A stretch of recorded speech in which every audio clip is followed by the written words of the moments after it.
Welcome to Dr. Creepin's Dungeon. Gathering around a crackling campfire under a star-studded sky taps into a primal part of our nature. We've been telling scary stories since our ancestors first huddled together for warmth and protection. The flickering flames create an atmosphere of suspense and vulnerability, while the shared experience of fear and awe builds an unspoken bond among listeners. In that moment, as eerie tales echo into the night, we find comfort in the community of our collective terror, reminding us that even in darkness, we're never truly alone, as I hope we shall see in tonight's collection of stories. Now, as ever before we begin, a word of caution. Tonight's tales may contain strong language as well as descriptions of violence and horrific imagery. If that sounds like your kind of thing, then let's begin. The thing from the forest changed my life for the better. For weeks I'd fantasized of this trip, or at least since my friend Lucas invited me. My first trip away from home. I was understandably nervous, especially since this will be my first night away from the comforts of my own bed. As to be expected, my mother was her usual overly protective self, ensuring all my items were packed and sorting my clothes as well as some long-lasting food. You know, the same thing all mothers do. Lucas arrived driving his 80s Ford camper van, a beat-up old thing handed down from his brother. It was a surprise it even ran with the abuse it had seen over the years. Lucas pulled into the driveway around 7 a.m. I was already waiting outside, messing with my phone. I picked up my bag and hugged my mother goodbye and left for the van. Oddly, I got an uneasy feeling deep in the pit of my stomach, almost like I'd never see her again. The feeling gradually began to build until I buckled up in the worn-stained covered seats of the camper van. The back of the van was filled with the rogues gallery who'd be joining us on our trip. There was Sasha, Lucas's love interest, and genuinely the closest you could ever get to evil. Jake, who was Lucas's brother, small-time junkie, and the original owner of the van. And finally Ellie, Jake's girlfriend. Personally never got invested in knowing much about her. I watched the trees go by as we drove through the country lanes, the morning sun slowly beginning to disappear behind the overhanging trees. Jake thought now would be a good time to tell the group a little horror story about the cabin we were staying at. It was a few years ago or so, when a group of teenagers went to the cabin, the same one we'll be staying at. One whole week flew by. They didn't return, so a concerned parent rang the police. For a whole month they searched, from the woods to the near mines, but with no luck. Well, until the fifth time, when they found a scrap of clothing inside a cave system. While walking deeper into the cave, they found a body. This body had been stripped of its flesh and organs, but what was left was its muscles. Odder still, the body was missing its skull, but its head was untouched and still perfectly shaped. Many natives who've lived near the woods claimed it was the great pan beast, known as a Wendigo, who had committed the deed. I scoffed loudly and voiced my opinion. This story was a load of rubbish. I began calling out many inconsistent parts of the story, and even showed a Google search with no connections to the missing people. Well, Jake sneered at me and nestled himself comfortably into his Ellie's bosom, his glare pointed directly at me with an unshakable malice. I couldn't help but crack a smile and turn to face the window. I placed my head softly on the window and slowly began to drift off. I awoke with a shudder. I felt as if the world was spinning around me. I sat upright and looked around, trying to get my bearings. It didn't take me long to notice. I was sat outside the van, only now it was on its roof and completely wrecked. There was no sign of my friends, or any life for that matter. And the very notion of being alone next to the smashed wreck made me feel worse, when coupled with the disorienting feeling I had. My eyes jerked all around my surroundings. There was nothing but thick, dark woods in every direction. Before I could fully take in my situation, my body began running as if it didn't want to stay next to the area of destruction I'd woken up in. It began to run deeper and deeper into the woods, following a winding path that seemed to materialize in front of me. All around me the woods felt rife with the unseen. Hundreds of wild animals in a defensive-like state, all focused on me.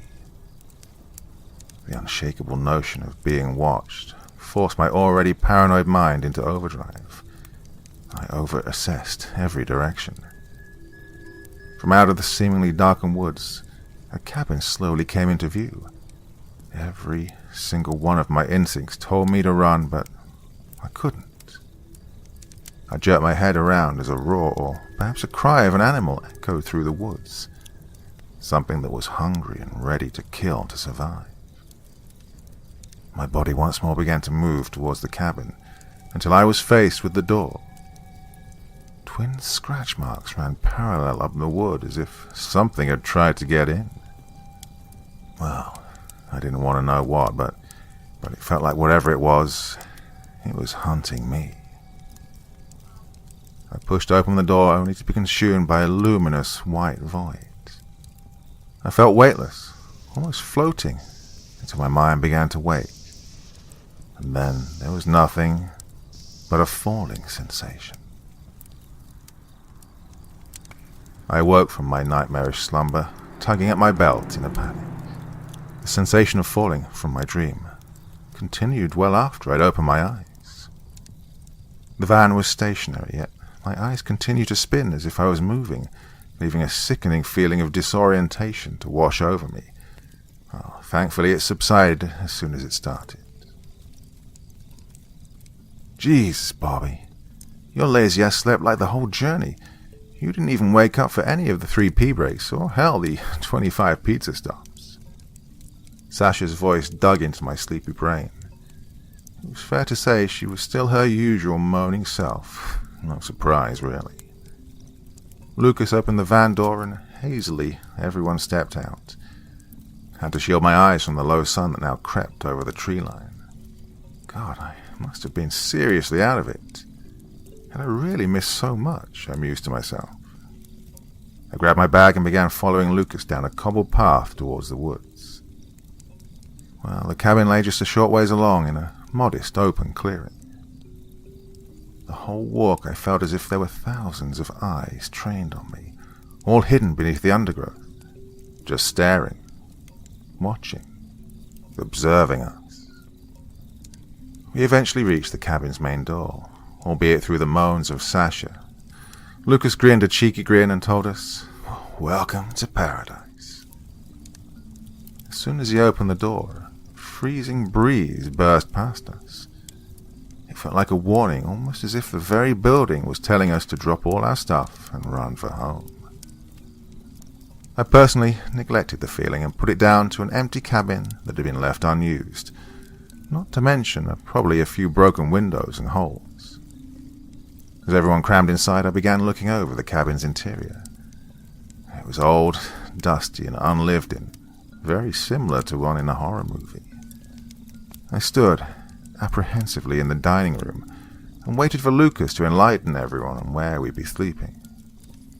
"Okay, Jake, you and Ellie are opposite the kitchen. Now, Jake, don't go eating all the food in the middle of the night." Jake sneered and caught the key that Lucas had thrown. Sasha, you're with me at the end of the hall, the master bedroom." Sasha never looked up from her phone. "All right, then. Bobby, you're in the alcove above the kitchen. Just climb the ladder midway down and open the hatch." I nodded, not really taking any notice. As everyone began to leave, Lucas made a snap decision, albeit a stupid one. "Hey, Jake, pass me one of your plastic bags." Well, somewhat surprised, Jake did. "All right, everyone's phone's in the bag. I'm locking them in the safe." Well, Sasha looked white and clutched her phone tightly. You could almost feel the force she gave off. "Lucas, please don't take my phone. I might need to call my mom," Sasha begged. But all that begging was futile as Lucas placed her phone with the others into the bag and then into the safe. Lucas then continued with the rules of the cabin, but my interest lay with meeting my bed. I slowly slipped out of the dining room and headed down the hallway. The ladder clung to the wall, almost invisible to the untrained eye, as it sat inside a small indent inside the wall. I pushed open the trapdoor that lay open on the roof and lifted myself upwards. The room itself was nothing more than a medium-ish platform that was missing a wall, allowing me to overlook the kitchen. Well, the drop was very sudden, straight down to the floor. However, I was in prime placement for some midnight snacking, as I could reach the cabinets. Well, I gathered some items and headed down the ladder towards the only door labelled bathroom. It looked strange having the word written over the door, but then again other cabins could be like this. I wouldn't know. I hopped into the shower and twisted the taps. I jumped in shock as a stream of sludge water smacked me full force in the face. Eventually, the water got warmer and cleaner, but in my panic, I hadn't noticed the door had been slowly opened and just as quietly shut. Nor did I notice a large shadow looming through the shower curtain. I fell back and screamed high-pitched in horror. Then Sasha laughed uncontrollably as she raked open the curtains. Well, most people would think I'm weird if I told them I showered wearing swimming trunks, but if you know the people I was with, then the notion suddenly didn't seem so weird. I shouted at Sasha to leave and threw a loofah at her. Grinning, Sasha left and I stepped out of the shower. I looked into the mirror, trying not to let my mind be filled with anger. I looked deep into my reflection and lost all awareness of the space around me.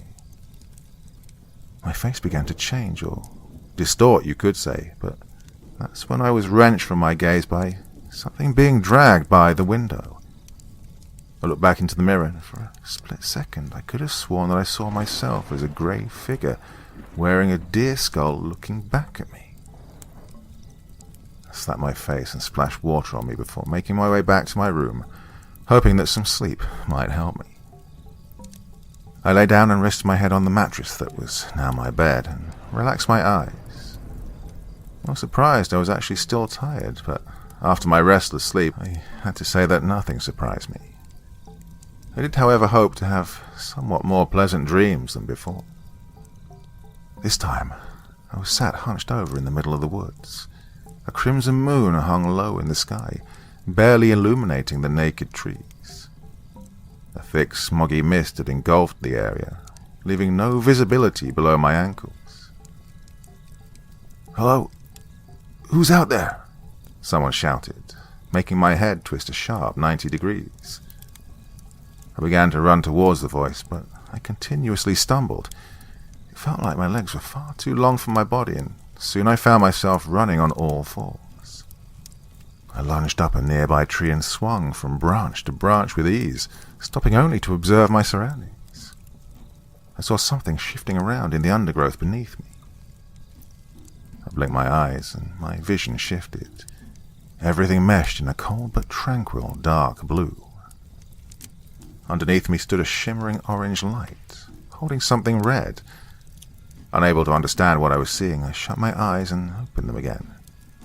Now my vision switched once more, showing the woods in a dark green. Well, it took me a few minutes to realize I was seeing in night vision. The orange light was now more definable. It was a person holding a flashlight. "Hello?" shouted the figure, now looking around pedantically. I began to slowly climb up a tree and use the branches to get closer and closer to the person, until I hung only inches away from them. Now I was close enough to be able to identify the person. Stood still observing the area was Jake, still dressed in the clothes he'd arrived in. I blinked once more and my vision returned to normal. Slowly I dropped from the tree and straightened myself behind Jake. He was now smaller than me, significantly in fact. Hearing a slight snap, Jake turned to face me and fell over, his voice caught in his throat. Well, I couldn't look away as I lunged at defenseless Jake on the floor. I made a series of quick slashes and then removed the organs with the perfect cuts I'd just made. Unable to control myself, I began to devour the organs, feeling stronger as I did so. Once I'd finished, my gaze drifted over to a cabin that stood about 500 yards away, just stationed in an opening. Once more I broke out into a run on all fours, heading directly towards the cabin. I arrived in what seemed like record time. I slowly stuck my head close to one of the windows, observing what was inside. Lucas was snuggled up next to Sasha with the TV casting static over the both of them. I shook my head and slunk over to another window. This one was Jake and Ellie's room, although it was empty. Once again I shook my head and moved to the final window that belonged to the bathroom. I peered through the window and saw Ellie laying down in an empty bath with an empty packet of bath salts in her hand.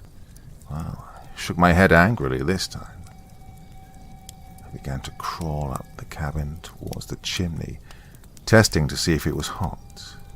Upon seeing it wasn't, I slipped down it, dropping into the dining room, making as little sound as I could. I crawled around the hall, but stopped as I heard a door open. Instinctively, I jumped to the ceiling and dug my nails deep into the wood to keep myself in place. Ellie walked out from the bathroom in a towel and a noticeable blood stream coming from her nose. I waited until she'd entered hers and Jake's room, and then I silently shifted into the kitchen. I paused and looked to the alcove that I was sleeping in.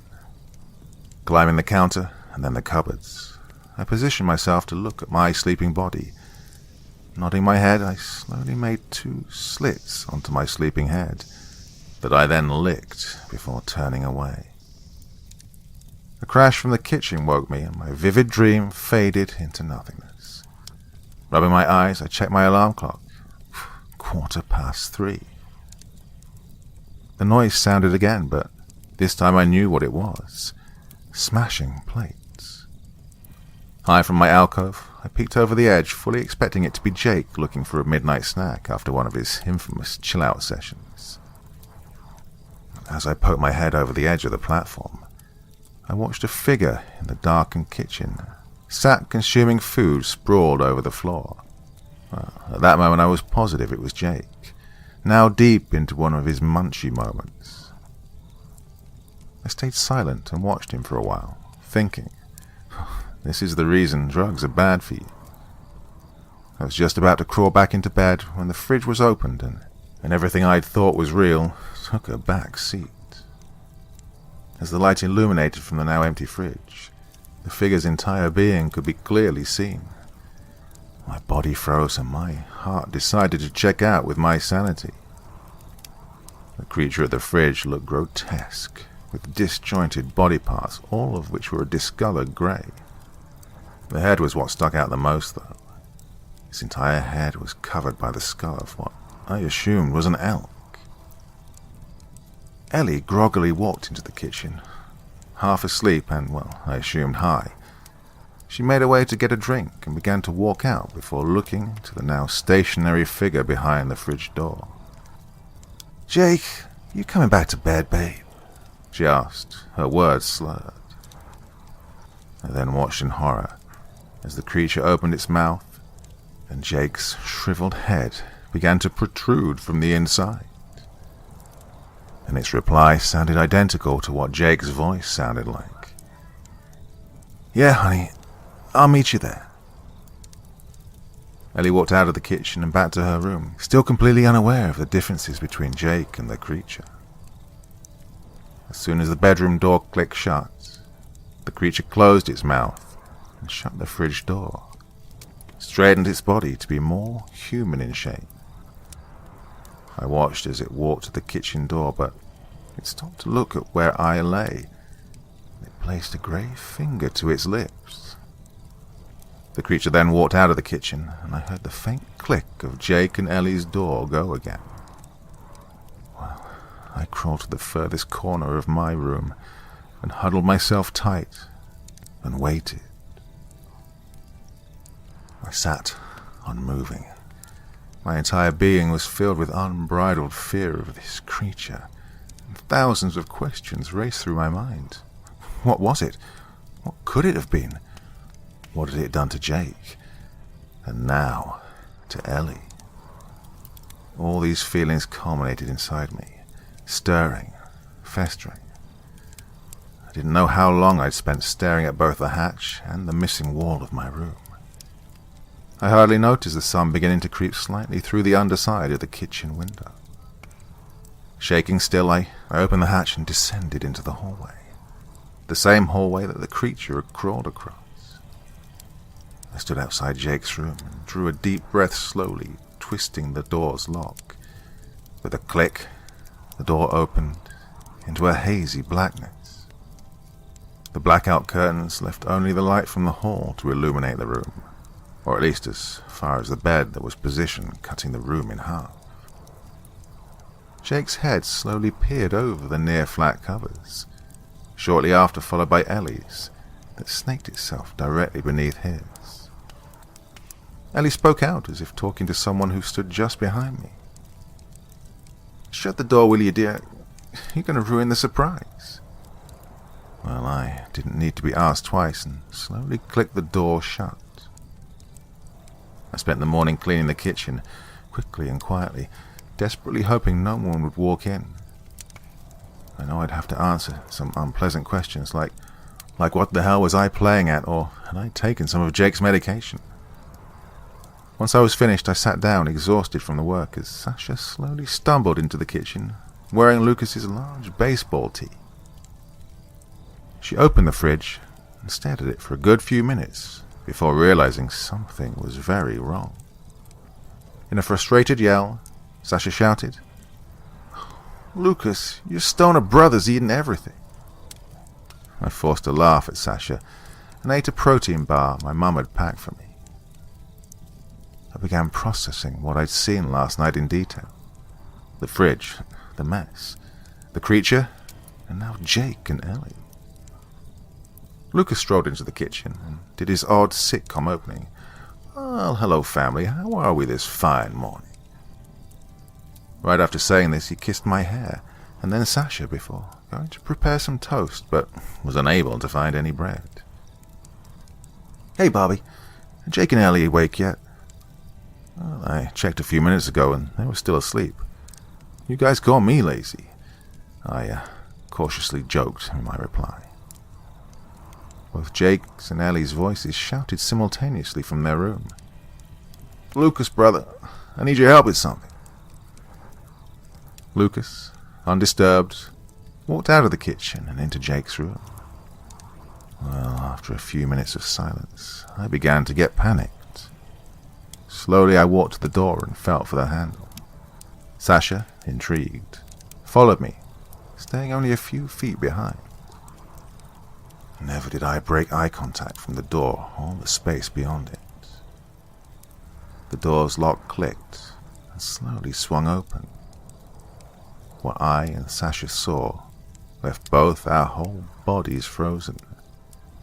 The feelings I felt were identical to how I'd felt the previous night. In front of us stood a slender grey figure with two elk-like antlers protruding from a skull-like cranium and an almost malnourished physique. It was holding Lucas, who stared at me and Sasha. The beast threw Lucas at the wall and then proceeded to face the door. Well, I saw this as a sign to run, but Sasha stood transfixed, like a deer in the headlights.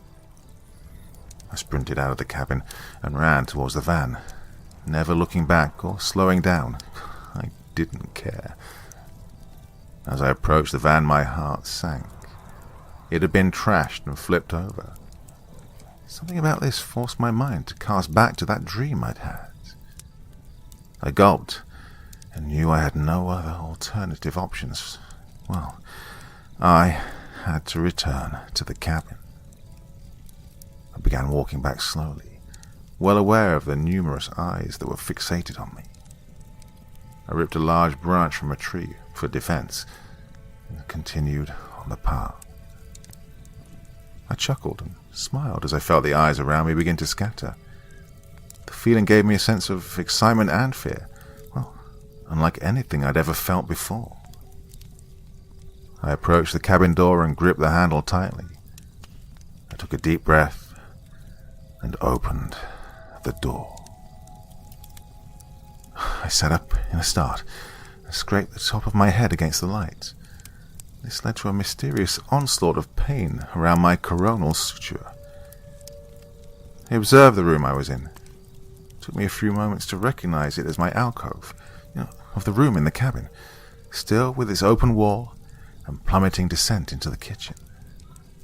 I staggeringly crawled and scraped my head on the roof. An ungodly scratching noise filled my ears and my head jerked back. It took me a few seconds for the pain to crack and creep into my already pounding head. Keeping my head low, I groggily fumbled for the hatch, but with every inch I crept, I heard what sounded like scratching on the roof and felt the slight jerk. I flipped over and looked at the ceiling. There were two light scratches running parallel to where I'd woken up. My mind cast back to what I could remember, entering the cabin, and then a sharp, blunt force that led to darkness consuming me as if I'd been knocked out.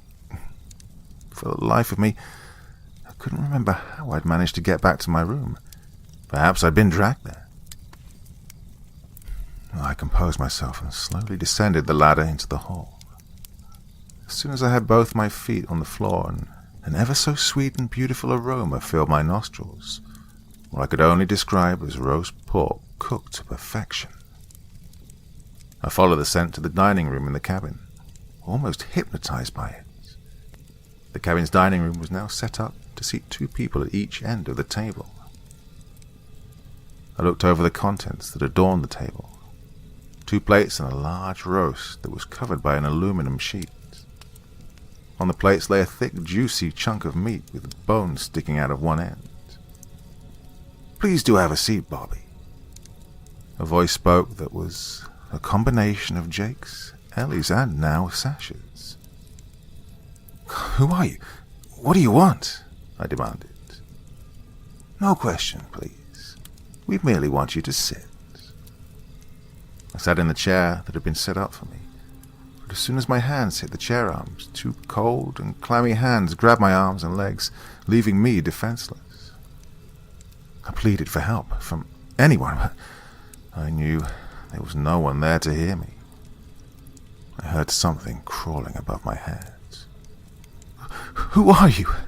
I cried out, but I didn't get a response. Instead, the figure I saw rummaging around the kitchen scaled down the walls from the rafters. Once it had reached the floor, the figure walked around the table until it stood at the side of me, and I could clearly see every bit of detail from its elk skull that seemingly melded into its head with luminous crimson eyes to its bony, grey, decrepit body. My brain couldn't fathom what I was seeing, the monstrosity of a being looming over me. Without even moving its mouth, the creature demanded I eat, and plunged a large chunk of the meat into my mouth. Satisfied with its demands, the creature then did an insanely athletic lunge, similar to a cat, across the table and into the seat on the other side. My arms were then released, and I reluctantly grabbed the chunk of meat by the protruding bone. The smell was so sweet, and the lingering taste of the meat the creature had forced me to eat still remained, and I sank my teeth into it. The creature smiled through its skull, and its crimson eyes turned sapphire. The taste was surprisingly nice, as if it was a combination of every meat I'd grown up loving. I took another bite, and then another, and another. The taste was just so good that I began stripping the meat to the bone. The creature had almost finished eating its own chunk of meat. It then stood up and asked what I'd thought of the meal. I was honest and said that it was one of the tastiest foods I'd ever had in my life.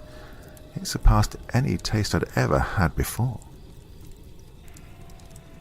The creature emoted happiness and lifted the elk skull only for me to see that it was grafted to the back of its head and that its elk horns were growing from its head. With a smile, the creature opened its mouth and its tongue slithered out. On its tongue were the heads of Jake, Ellie, and Sarah. "What the hell?" I said, shocked. "This is the blessing I have received. Now, Bobby, so have you. The heads of Jake, Ellie, and Sasha spoke then. You are now one with us, Bobby. We are the walkers in the woods. We are the majestic Wendigo. The Wendigo then grabbed a mirror from the wall and forced my head to look into it. And my response was shock. On top of my head was a small set of antlers growing. My skin had turned an unusual ash grey as well. I gasped, but even that left me afraid. On my tongue lay the sleeping heads of those three, just like they were on the Wendigo's tongue. And now for the main course. Allow me. The Wendigo dragged off the dustcloth from the table. In the center was Lucas, gagged and bound. The arms had released me from the chair, and I scaled the table and crawled to Lucas's side and freed his mouth. Bobby, what the hell's going on? We need to escape. Please, Bobby. I opened my mouth, but what came out were Jake's, Ellie's, and Sasha's voices. And I felt their voices worm their way from the pit of my tongue and say exactly what it was I wanted to say. There's no need to worry. I delved into Lucas's chest and began stripping him of his organs and flesh to consume. Once I was finished, I wiped my mouth and once again looked into the mirror.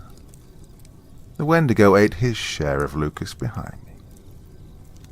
Upon my tongue a small boil began to grow behind Sasha's head. It continued to grow until the unmistakable shape of Lucas's head nestled itself comfortably onto my tongue. I smiled, grabbed a large bone shard that I felt protruding from my spine and pulled it over my head before letting out an ungodly howl from the pain. The Wendigo then placed his hand onto my shoulder and led me to the back door. I could see a campfire out in the woods, surrounded by tents. The Wendigo whispered into my ear, "Happy hunting." I grinned and charged from the cabin on all fours to my next meal.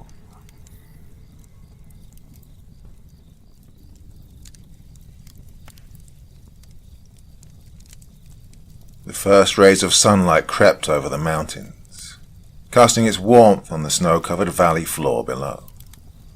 Thomas Crane looked away from his fire to greet the frozen Alaskan peaks, which, after days of travel, now only seemed an afternoon away. He leaned back in his camp chair, and over the steam rising from his fresh cup of coffee, admired the little clearing he'd found right before the previous sunset. It wasn't the most impressive area he'd seen since his trek to the mountains started, but something about the quaint nature of it spoke to him. The thin pines towered over him from behind, semi-enclosing his campsite before opening to the beautiful mountains that, until now, had seemed impossible to reach. A chill breeze flowed through the opening and around Thomas, rustling the dark hair of his beard and nipping at the exposed portions of his skin on his neck and hands, warmed only by the heat of the coffee he gingerly sipped as he enjoyed the quiet morning he set out to the middle of nowhere to find. The birch trees had a certain quality to him this time of year. The white and brown of the bark contrast against the impossibly finite expanse of snow, and evergreens always stunned him with their beauty, and in his tenure only found these wonders in the center of the last frontier. He was glad that his vacation lined up to send him here early in the winter. If he couldn't have come until January, he would have had to enlist the help of a dog sled to get even a mile outside of any civilized areas. The depth of the snow meant he had to dig for hours to set up camp, wasting most of the few hours of daylight you would get in the Alaskan winter, making travel slow and tedious. Once, when Thomas was sent to western Alaska to work, he'd spent more time trying to build shelters to survive the cold than he did on actual movement to the job site. But now, in early November, the snow was only a few inches deep in most areas, with the wind drifts piling up a few 3-foot berms against steep slopes, making light foot travel a possibility, while preserving the awe-inspiring white canvas of wilderness that Thomas dreamt of when he lay his head anywhere else in the world. When he'd finished his coffee, he put out the flames of his fire and began packing his camp back into his rucksack. As he worked, he smiled as he thought back to a conversation he'd had with his handler just a week prior. His handler, George, let out a hearty laugh that filled the small, dingy coffee shop they'd found in the small city in Chile that they'd spent the last month occupying. There was a stark contrast between the two men. Thomas, who wasn't slender by any means, paled in comparison to the mountain that sat across from him, his form barely able to be contained by the booth it occupied. "We've been on the trail for almost 18 months, Thomas." George paused to sip his coffee from a cup that looked comically small in his large hands. "And you're telling me you want to take your leave hunting deer in Alaska?" "I don't see what's funny about that," Thomas replied with a smile, knowing well why George found it unbelievable. "No hunter I've ever met wants to go camping, Thomas. They go find a beach somewhere, take a break, get their mind off things. Not go hunting deer in the most dangerous place on the planet." "Third most dangerous," Thomas corrected his lifelong friend. "You serious?" George asked, a glimmer of worry in his eyes. "Well, we haven't been to Alaska in years, George. No one's putting in for jobs up there." Thomas took a pause before adding, "Oh, and I miss it. People are always asking for help in Alaska, but no one wants to pay for an old hunter to track down a Wendigo in giant wolves." "Well, I've already planned the route.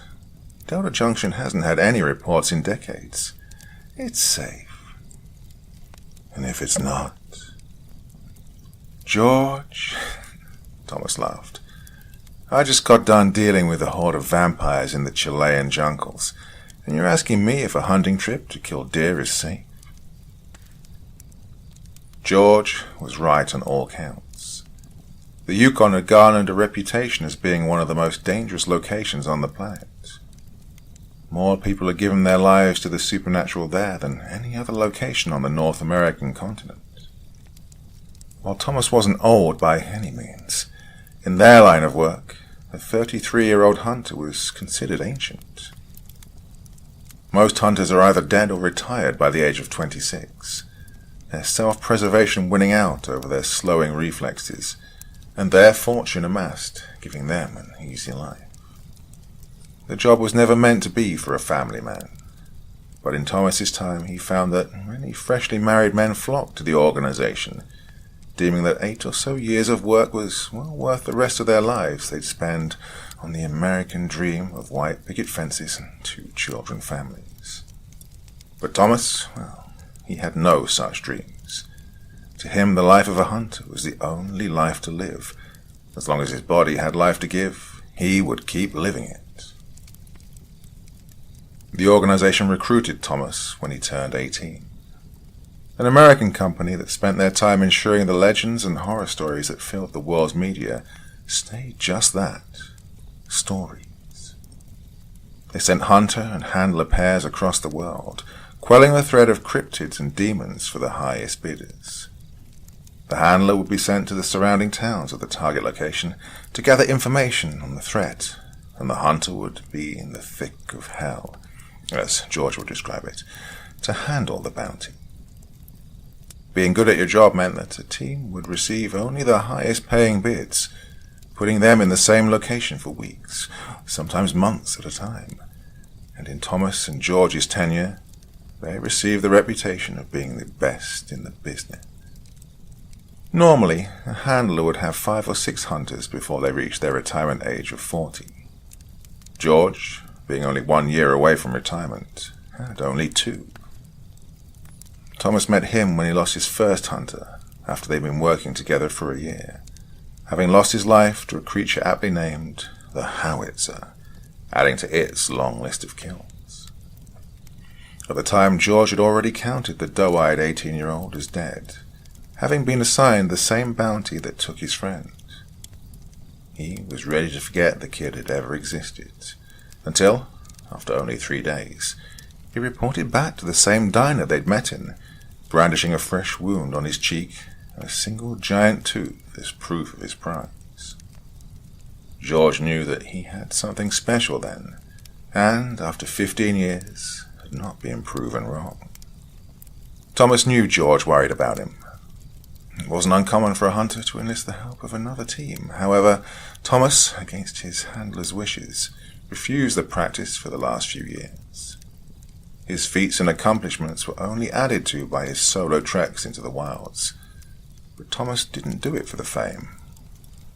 While there were many rumors, most being tales of his bravery or beliefs that he had anomalous powers, only Thomas knew the real reasons, and only he would know. Even now, Thomas knew that George would be in his penthouse in Las Vegas, worrying about his hunter, standing tall in the middle of nowhere, Alaska, population 1. As Thomas hauled his rucksack onto his back, he placed his thoughts about George into the back of his mind. He wasn't here to reminisce about his work. He was here to get away from the hunt. He was here to leave behind the horrors that had stalked the world, and, at least for a bit, be a normal person, doing a normal thing. He picked up his SR-25 from its resting place on a nearby log and let his gaze rest on the mountains, drawing in its beauty before raising his shema over his face and stepping out of the clearing. With luck, his next camp would be resting in the shadows of those giants before him. Hours had passed, and the sun began drawing the end of its arc across the clear skies above him. Thomas had made good ground since the morning. He checked his Garmin watch to see that in the last 5 hours he had covered 15 miles. The mountains were now only a few hours away, and by his judge of things, did seem close enough to make camp at the base of them before nightfall. Something seemed off to him, though. Even in the dead of winter, there was always some type of life, always moving through the forest. A snow hare, a fox, a caribou. It didn't matter the size, there was always something. Save for a few birds he'd seen when he left camp that morning, it was almost like this part of the forest was empty. That seemed impossible for Thomas. When he was sent into the Russian taiga to assist as hunter in the tracking an ancient witch, known for her ferocity and complete decimation of ecosystems, there were animal tracks and presence of life to be found everywhere. Here, there were none.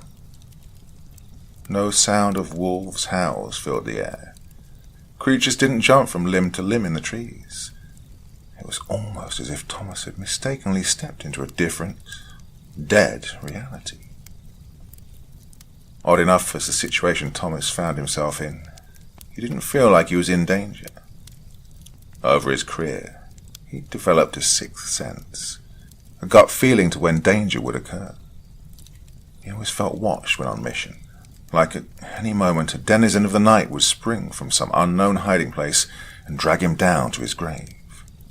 But the peace of the forest was impenetrable. The wind still blew, dancing to its own frozen song. The sun shone its victorious bright light, and, besides the utter absence of the wildlife, nothing felt wrong. Maybe nothing was wrong. As he approached a clearing and stepped through the trees, he knew, though, something was. Before Thomas was the remains of a campsite. 3 colourful tents sat in tatters. A cooler looked as if it had been thrown, with its contents across the field, and just as the forest he'd come from, no life was present. "Oh, you've got to be kidding me," Thomas sighed. He checked the chamber of his rifle to ensure he had a round ready, and began his approach to the ruins. He made his approach slow, listening over the crunch of each footstep for any sign of life at the camp, his rifle itching to be raised at the first sign of movement. Thomas scanned from tent to tent, to the edges of the clearing, then up to the tops of the trees, looking for anything that could be waiting to pounce. He'd been ambushed like this before once, in Mongolia. A group of cultists had been possessed by their pagan god and built destroyed camps in the desert to lure in unsuspecting travelers for more sacrifices. When he got close to the camp, the group emerged from the sands with their sabers, thinking they'd made an easy kill. But, well, even then, vultures flew over the skies. It did nothing for his nerves when he made it to the first tent. This one was the most intact out of the three, with only small holes in abundance throughout the sides of the fabric. Thomas noted the remarkable resemblance to bullet holes, as if someone had taken an automatic rifle and slew whoever was resting inside. He readied his rifle and sidestepped around the tent to the still-closed entrance. He closed his eyes and took a deep breath, readying himself for what he would find on the other side of the fabric door. Slowly, he undid the zipper. The inside of the tent was unremarkable, devoid of life, and the resident looked like he'd left in a hurry, leaving their sleeping bag half open and a bag of half-eaten chips next to it, their pack still nestled neatly in the corner. He stepped away from the tent and looked at the ground around it. Footprints led into the forest. "Oh, you left in a hurry," Thomas spoke to the air. "What were you up against?" Satisfied that he would find nothing here, Thomas started with the second tent. This one had seen its better days. The top of the dome dent had collapsed, as if taking an impact from a large weight. A portion of the fabric near the end had been ripped open to a shoulder-width hole, revealing the head of a sleeping bag. No footprints or drag marks surrounded this tent. Ripped from the bag and into the sky. Why the different MO from the first tent? Thomas puzzled. He felt he would find his answer, or at least some semblance of knowledge at the third tent. He didn't even need to approach to know that he would not find that. The final tent lay in tatters across the campsite. Orange strips of fabric littered the area around it, leaving only the frame of the tent standing. Snow had been kicked into the tent's remains, covering the bag that had been left by its former resident. Thomas stood in wonder of the situation. He approached the center of the camp where a few large logs surrounded a fire pit. Empty bottles of alcohol lay strewn about. Sitting at one of the logs, he held his hand out over the embers of a once large frame. Still warm, Thomas remarked. This happened recently. He gathered his thoughts. Something about this didn't make sense. 3 tents, all attacked in different ways. It's uncommon for cryptids to work together on hunts. Different species usually prefer to stay on their own, segregating their parts of the animal kingdom. Wasn't to say that they wouldn't accompany each other on hunts when they were desperate, but, well, Thomas knew that the things that lived in the forest of Alaska were capable enough and large enough to handle a 3-person camp by themselves. He would have seen scuffs in the snow, where the creatures would fight over the remains of those they killed, greedily picking over the meager scraps 3 people would provide. The weirdest of all was there was no blood anywhere in the camp. With the ferocity the camp had been attacked, there should have at least been some blood, but Thomas found none. Just like the rest of the forest, this place was dead. The only proof anything had been there were the ruins he now occupied. The only clue Thomas had left to go on was the footprints he'd found at the first tent. If he wanted to know what happened here, he'd have to find out what happened to that person. Before he rose from the log, Thomas spotted a box half buried in the snow next to him. Picking it up, he found it was a frozen but still usable box of ammunition. .308 caliber, the civilian equivalent round his 7.62mm rifle was using, close enough to allow it to fire. Not seeing a rifle at the camp, at least Thomas knew his survivor was armed. However, he wasn't sure how much that would help them, or if they were still a survivor at all. as the sun drew lower still from its perch in the sky. Thomas reached the edge of the clearing.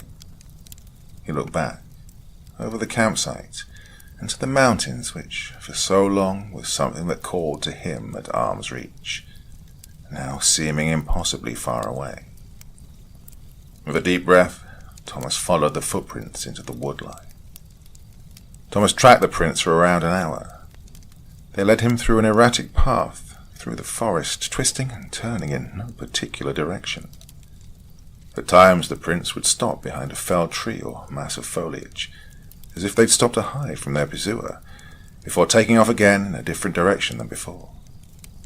Whatever destroyed the camp wasn't happy they let one get away, it seemed. Thomas assumed that they'd followed the survivor through the branches, seeing as how there were no tracks but the survivor's. This still puzzled Thomas because, even then, there would have been debris from the impact of the creature littering the ground where they jumped, and hiding behind objects, not beneath them, would give the creature clear sight to the survivor. That clue ruled out flyers too. No, the assailant had to be ground-based. The only thing that made sense to Thomas at this point was a spectre of sorts, ghosts or demons with little to no tangible effects to the world around them, unless they were extremely powerful. Thomas had dealt with them before, on many occasions in fact, but even they would leave signs of their existence. For the life of him, Thomas could not figure out what this creature was. As the sun dropped lower in the sky, its light no longer produced the warmth it had given the world throughout its time over the forest. Thomas drew his shimar higher across his face, leaving only a slit for his eyes. He was starting to get worried. Tracking the footsteps through the dark would be a challenging task, especially with the possibility of an unknown creature stalking the area. He'd need to find camp soon, but if he did, the chances of the survivor still being alive would decrease from slim to none. So he would press on, deeper into the unknown. Something told him he had to. It was then he felt it. As the light began to fade, giving way to twilight, Thomas felt that twisting knot arise in his stomach. He wasn't alone anymore. His senses came to high alert, eyes scanning his environment, ears straining in an attempt to hear the slightest breath that was not his own. There was no sound, no movement, but Thomas knew he had just become a target. The hunt was on. His pace quickened, lining up with the frantic steps of the tracks he'd been following. He wanted his target to feel like it had the upper hand. In his peripherals, he caught a flicker of movement between the trees 30 meters away. It was fast, quiet. Still, Thomas moved forward. The dead forest never felt so alive. The tracks took a right turn, heading up a shallow embankment. Thomas followed them, and whatever was with him gave chase. They took him to the bottom of a shallow cliff face. As he moved much as he thought the survivor was at this point in their journey, he saw that they were running too. There was a hole in the cliff, a cave, and the footprints headed into them. He heard them, their scurrying feet through the snow, walking, and then running, then thud. Thomas turned to the direction of the sound, raising his rifle. About 10 meters from his barrel sat no creature. There were no footsteps, no sounds of his assailant. Instead, nothing more than a sapling stood before him. A single growing tree among its siblings of giants, birch by the looks of it. But why, in the dead of winter, did this child have green leaves sprouting from it? The forest had returned to death. Thomas was alone once again, save this sapling that defied what Mother Nature had instructed it to do. The weirdness of the situation overpowered him, and the twisting feeling in his gut ensured Thomas that he was not safe. But he had found his survivor. When Thomas stepped into the cave, he was greeted by a tunnel that twisted and turned for about 20 meters before he saw a light coming from around a bend. There was a fire here, giving Thomas hope that his next clue to the situation was alive. He took a few more steps before hearing rustling from in front of him. "Help!" Thomas began to speak when he got to the corner, but his greeting was cut short by the report of a rifle and debris falling from the wall beside him. Planting himself firmly against the cave wall, ensuring that he would not be the next thing to be struck by a bullet, he spoke again. "What the hell are you doing?" Thomas yelled into the cave. "Please, just go away." The voice was a surprise to Thomas. He hadn't counted on his survivor being a woman, especially one with a voice that filled the air, such as hers, soft and sweet, even when panicked. "Did you come here from the camp?" Thomas replied to her, ignoring her pleas. "I have a gun. I know how to use it." "I'm not here to hurt you," Thomas spoke calmly. "I found your camp a few hours ago. I tracked you here. I'm a friend. I'm here to help." No reply. "Yeah, I know you're scared," Thomas continued. "I can help you, but you need to let me." "How do I know that?" the woman joked back. She was afraid of Thomas. It made him think that whatever she'd seen looked close enough to human to be mistaken as one. He could possibly even talk like them. You're alive, aren't you?" No response. "Look, I'm going to come out, but if I do, I need to know you're not going to shoot me. I handle things like this for a living, and I'm no good to you dead." Thomas spoke slowly to her, trying to calm her as best he could. "Put down the gun," he continued. "Can you do that for me?" "Okay," the woman spoke, almost in a whisper. "Just, please, don't hurt me." Thomas heard the clatter of steel against rock. He stepped from his cover into the light of a dimly lit fire, illuminating the small cavern. The woman sat, pressed against the back wall, rifle by her side, knees drawn to her chest, tears streaming down her cheeks. She was younger than Thomas, maybe 28, short brown hair clinging to her face.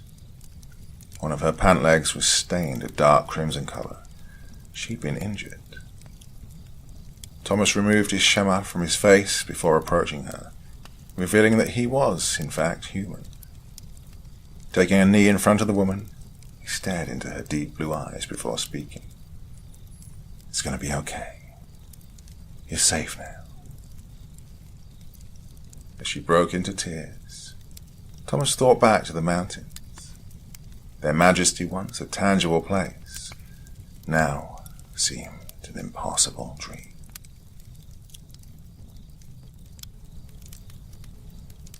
Bitter cold was nothing new for northern Alberta, especially not for January, and the cacophony of wind that tore through the woodlands was nothing if not wholly familiar, and almost comforting, to the one that huddled in the tree line, obliterated from vision by the pitch of night and the swaying arm of evergreen trees.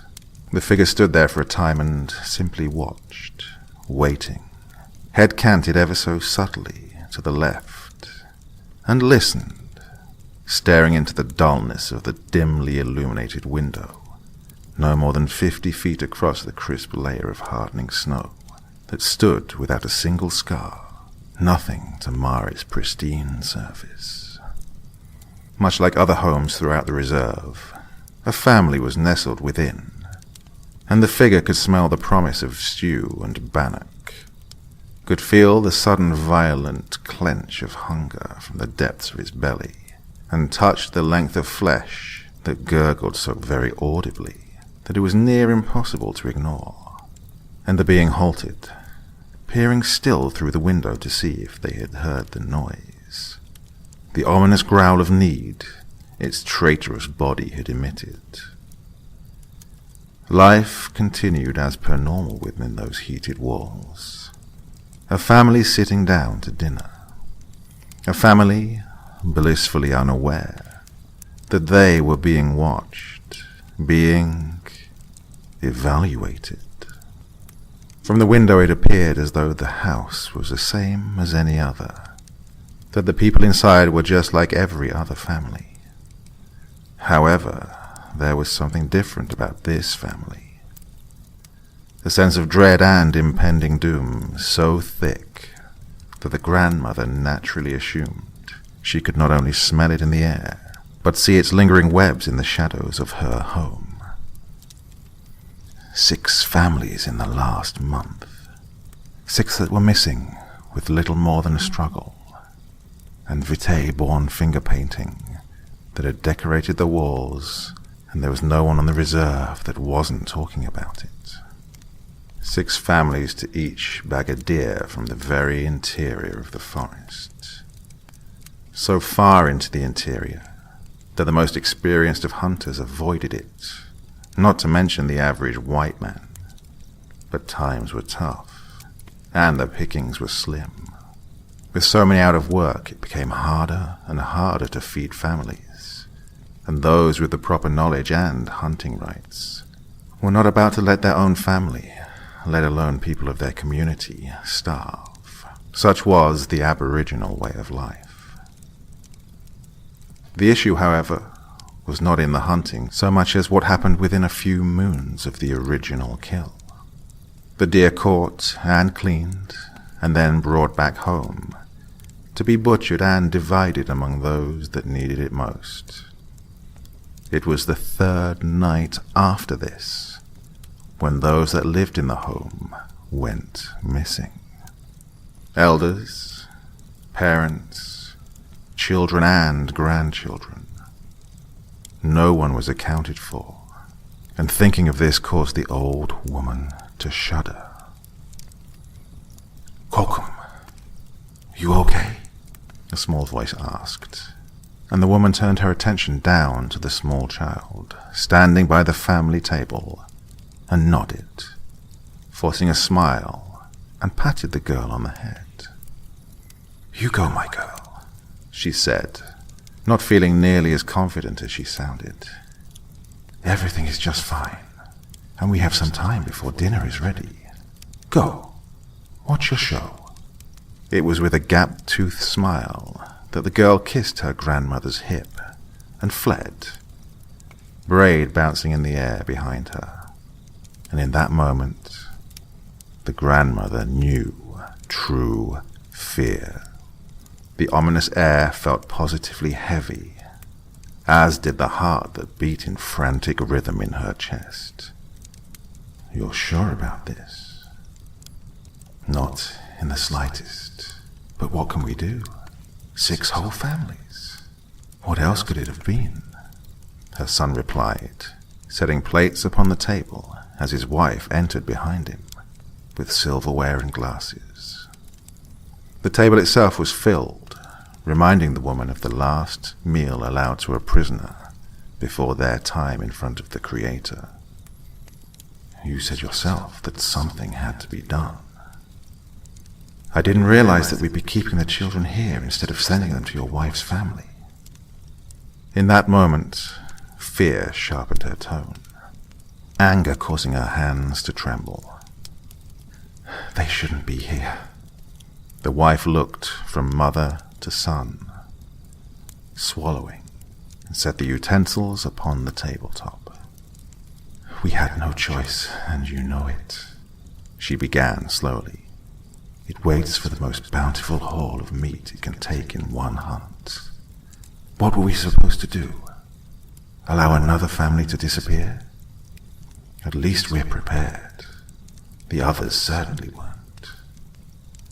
"That's not the point." "It doesn't matter what the point is. It's too late." In that moment, her son ended the conversation and went back to the kitchen.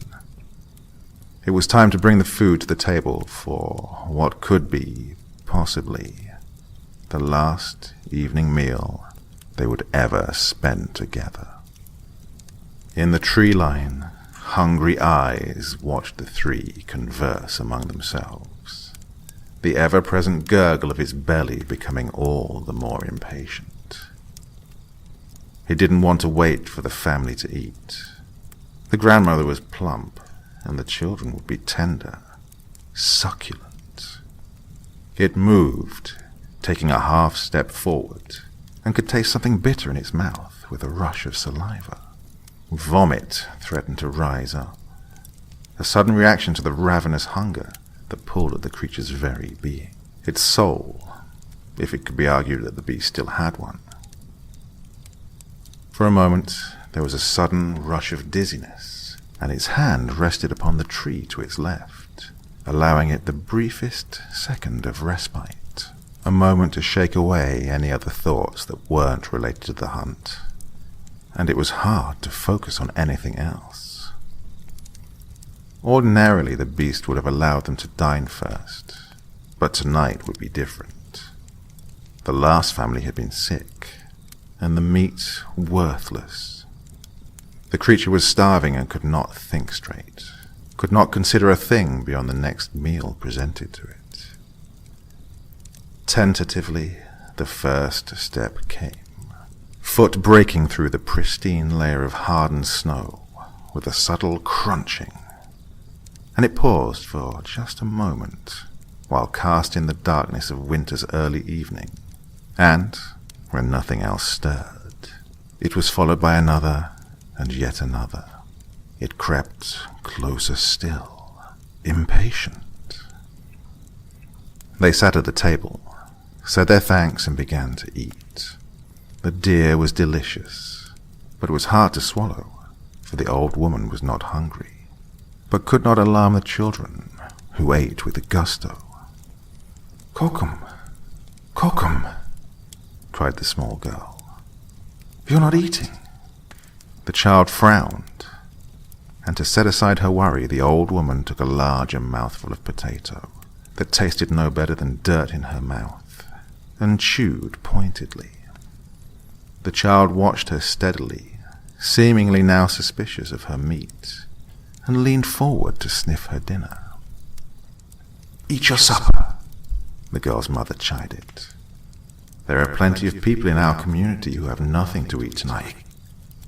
It was then that the first crack sounded, far louder than the sound of a car backfiring, and the child screamed in terror, grabbed by her grandmother and brought under the table with the command to hide, with her younger brothers soon joining her. 2 small children and a baby hiding in plain sight, while their father jumped from the table and all but flew to the door, pausing only to grab the hunting rifle that lay propped up by the frame, their grandmother unable to ignore the sound of her own terrified heartbeat in her ears. The creature had all but sprinted across the snow when the noise came. Gunfire, a single shot. In that moment, the beast froze and turned sharply, a figure in the darkness with 2 illuminated and pallid blue eyes that all but glowed in piss-poor light. Darkness was the friend of this creature, and overcast evenings were favored for this very reason. And there, while it stood hunched, its head lifted and a single wet, snuffling sound filled the deafening silence that had followed the shot. Gasoline. It had been so eager to feast that it hadn't bothered to scent the air around it, and had been trapped. In that moment, a horrific, beastly roar filled the air before the sound of gasoline, catching from a single match, could whisper through the interrupted stillness. In that very moment, it was as though the temperature dropped further from a considerable cold to something both bitter and angry, when the line of fire began to close in rapid succession. The beast bolted and howled when the circle of flames closed around it, illuminating it as it stalked with rapid purpose in its trap, glaring hatefully at the men that emerged from the woods with their guns and lights.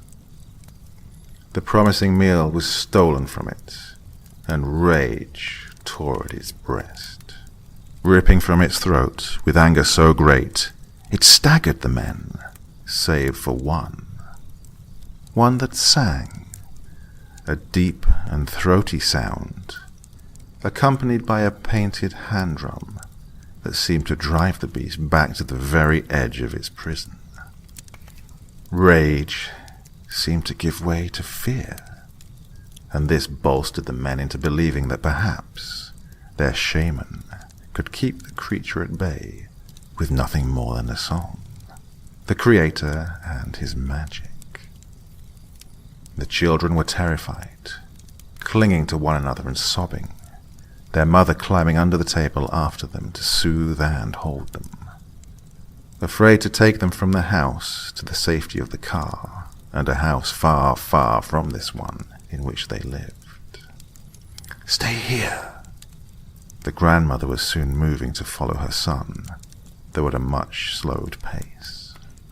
The rear of their house and the field behind it were nothing if not surreal for the shadows dancing from flame and the figure that twisted itself from the man working his medicine. She moved closer to it yet, holding her heart through her breast, and willed as best she could for the pace to finally slow when she came around her boy and looked upon the face of the beast. "The family that disappeared last winter." She was the only one who spoke while he sang, and the others looked to their elder in surprise. "White family." She spoke as though distracted, looking with pity upon the beast. "Husband, wife, and young boy, if I remember correctly. The sheriff came to borrow some of our people to find them in the woods. All we could find was the car. We said prayers for them." "I wonder which one of them she ate," said one voice. "Could have been both," another chimed in. "She must have been the reason that party of hunters went missing a few months ago. Hungry girl." "They're always hungry." The old woman was bitter, the men realizing their impropriety in that moment, and falling silent as she moved forward and cocked her head to the side. The woman, at one point, had been a dark-haired beauty, one that had had her son later in life and had been easily in her mid-30s with her husband, who was still yet older, and a son, no more than 3 at the time.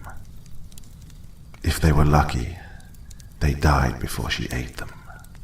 A frown formed upon that wrinkled mouth, deep-set ebony eyes meeting the frigid blue of the emaciated, bestial version of this woman, twisted and malnourished, fingernails little more than claws, and teeth broken so they could tear meat that much more effectively.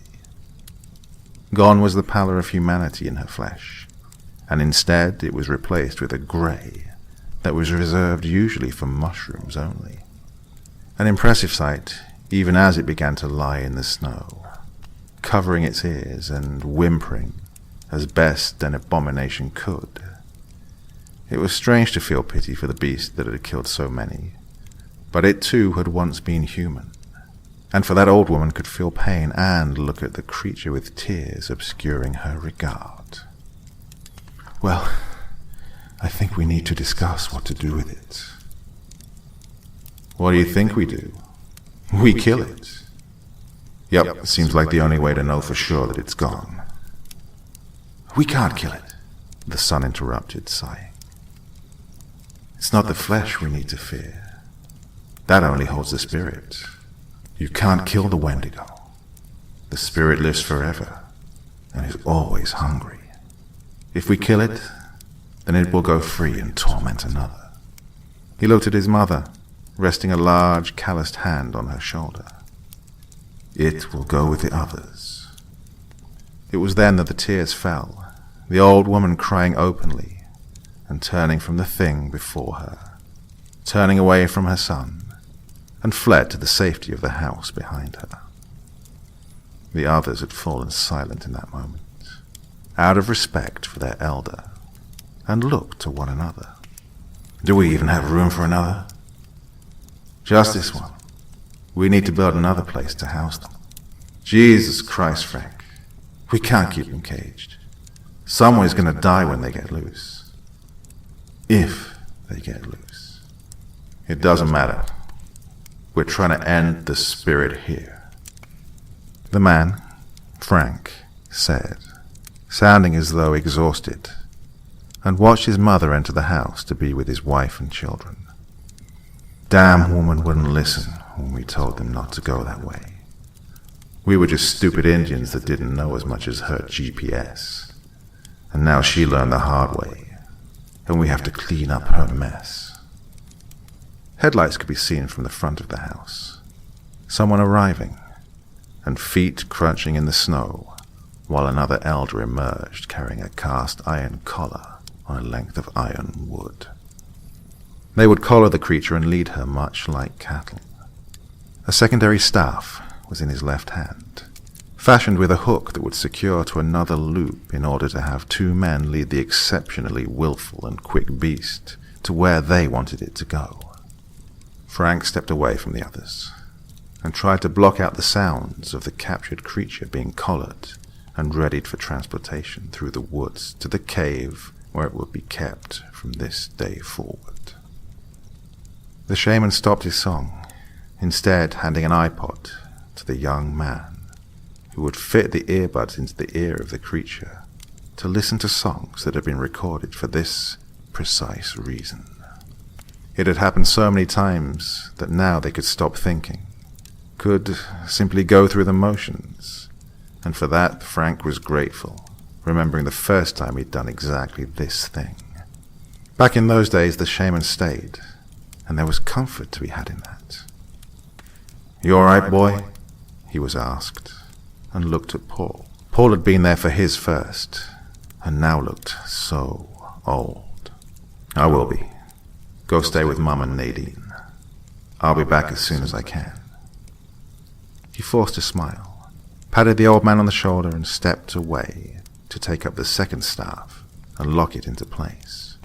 "Let's go." He nodded to his partner ahead, taking up the left rear of the beast.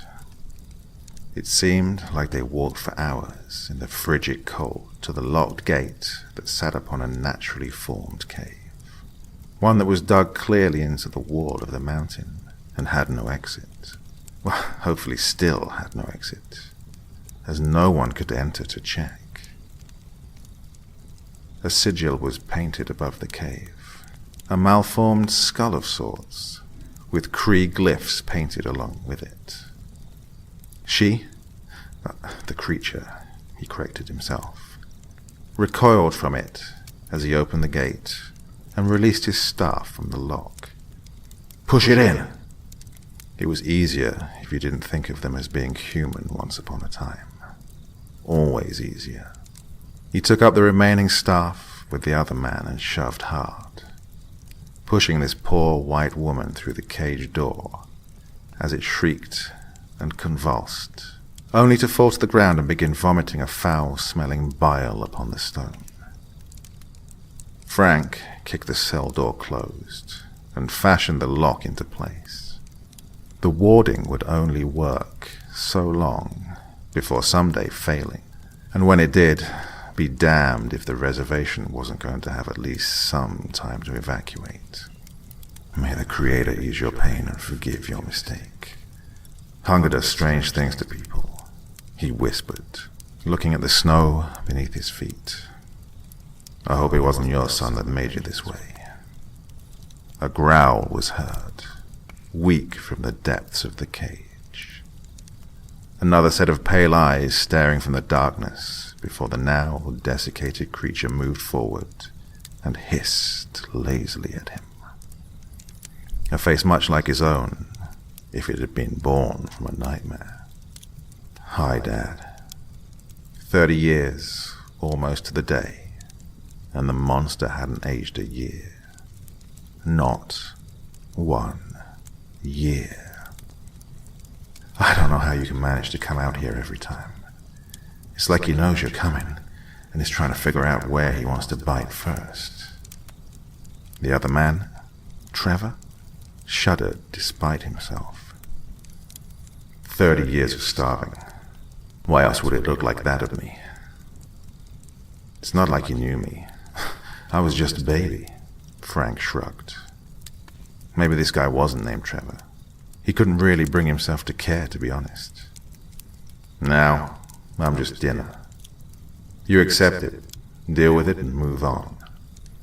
Eventually they'll die. Maybe. Who knows? It was bleak to think about. And even worse when he turned to look at his father. The woman now rousing herself, and, realizing what had happened, almost instantly began throwing herself at the cage door with a shriek. Angry. Fearful. Nothing that was new to him. Just like they all do this. It's like watching old shows. You know what's going to happen because they never deviate. Never. A shake of his head and he sighed, stepping back. You know it shouldn't bother me at all. I didn't know the guy, but it broke my mother. She still misses him. Sometimes she comes to look at his face. I keep telling her not to, but she does. Old woman is never going to learn, but she says he was the love of her life. If it were Nadine, I'd want her to move on, you know. Frank rambled. He always rambled. It was just how he coped with what he saw, with what he volunteered to do. Sometimes you just can't fucking win. Am I right or am I right? He turned away then and saw the darkness on the snow first, brow furrowing in confusion. There was enough light to make sure that they didn't have these shadows, and they shouldn't have appeared like splatter patterns. Trev? His eyes scanned ahead of him to the fallen man on the ground, his throat having been ripped out so quickly he hadn't even had time for a death rattle. And upon his chest, a small figure, no bigger than his own son of about 2.5. Suddenly, he felt sick and acceptance all at once. Frank was trapped. He would never be able to outrun this tiny creature that would likely tire him before he could make it that kilometer home. In this moment, he knew he was done. He knew there was nothing he could do, and the sound of hungry screams did nothing to lessen the blow behind him. One cry, however, was almost joyous. Relieved? It was hard to describe as the female threw herself against the cage door to no avail time and again. Well, kid, I wish she'd loved you enough to eat you. The immortal Wendigo child turned to him, a mouthful of blood and meat dripping from his small and broken maw, while he stared at Frank. For a moment, it was as if a stalemate had begun to declare itself, and then it pounced. Wet slurping filled the cold night. The child ate like it had never eaten before. The meat was good, healthy. It felt good between his teeth and sliding down his throat. He played with his meal, as all children do, beaming at his mother when he turned to show her the puppet he'd made out of his second kill's skull, before pushing it forward with a soft croon, his mother whistling softly in the night to him, a lullaby that was for him only, while trying to push a hand out from between the bars, and found that she could not. So close and yet so far from the sun she'd kept alive for this long. The song turned sad, and she found herself lying down, face pressed to the stone, her son soon mimicking the pose she held, but out in the snow where she could not reach him. His tiny hand reaching for her, but paused mere inches from her own, and together they lay, singing softly to one another, waiting for the mark above the cave to simply wear with time.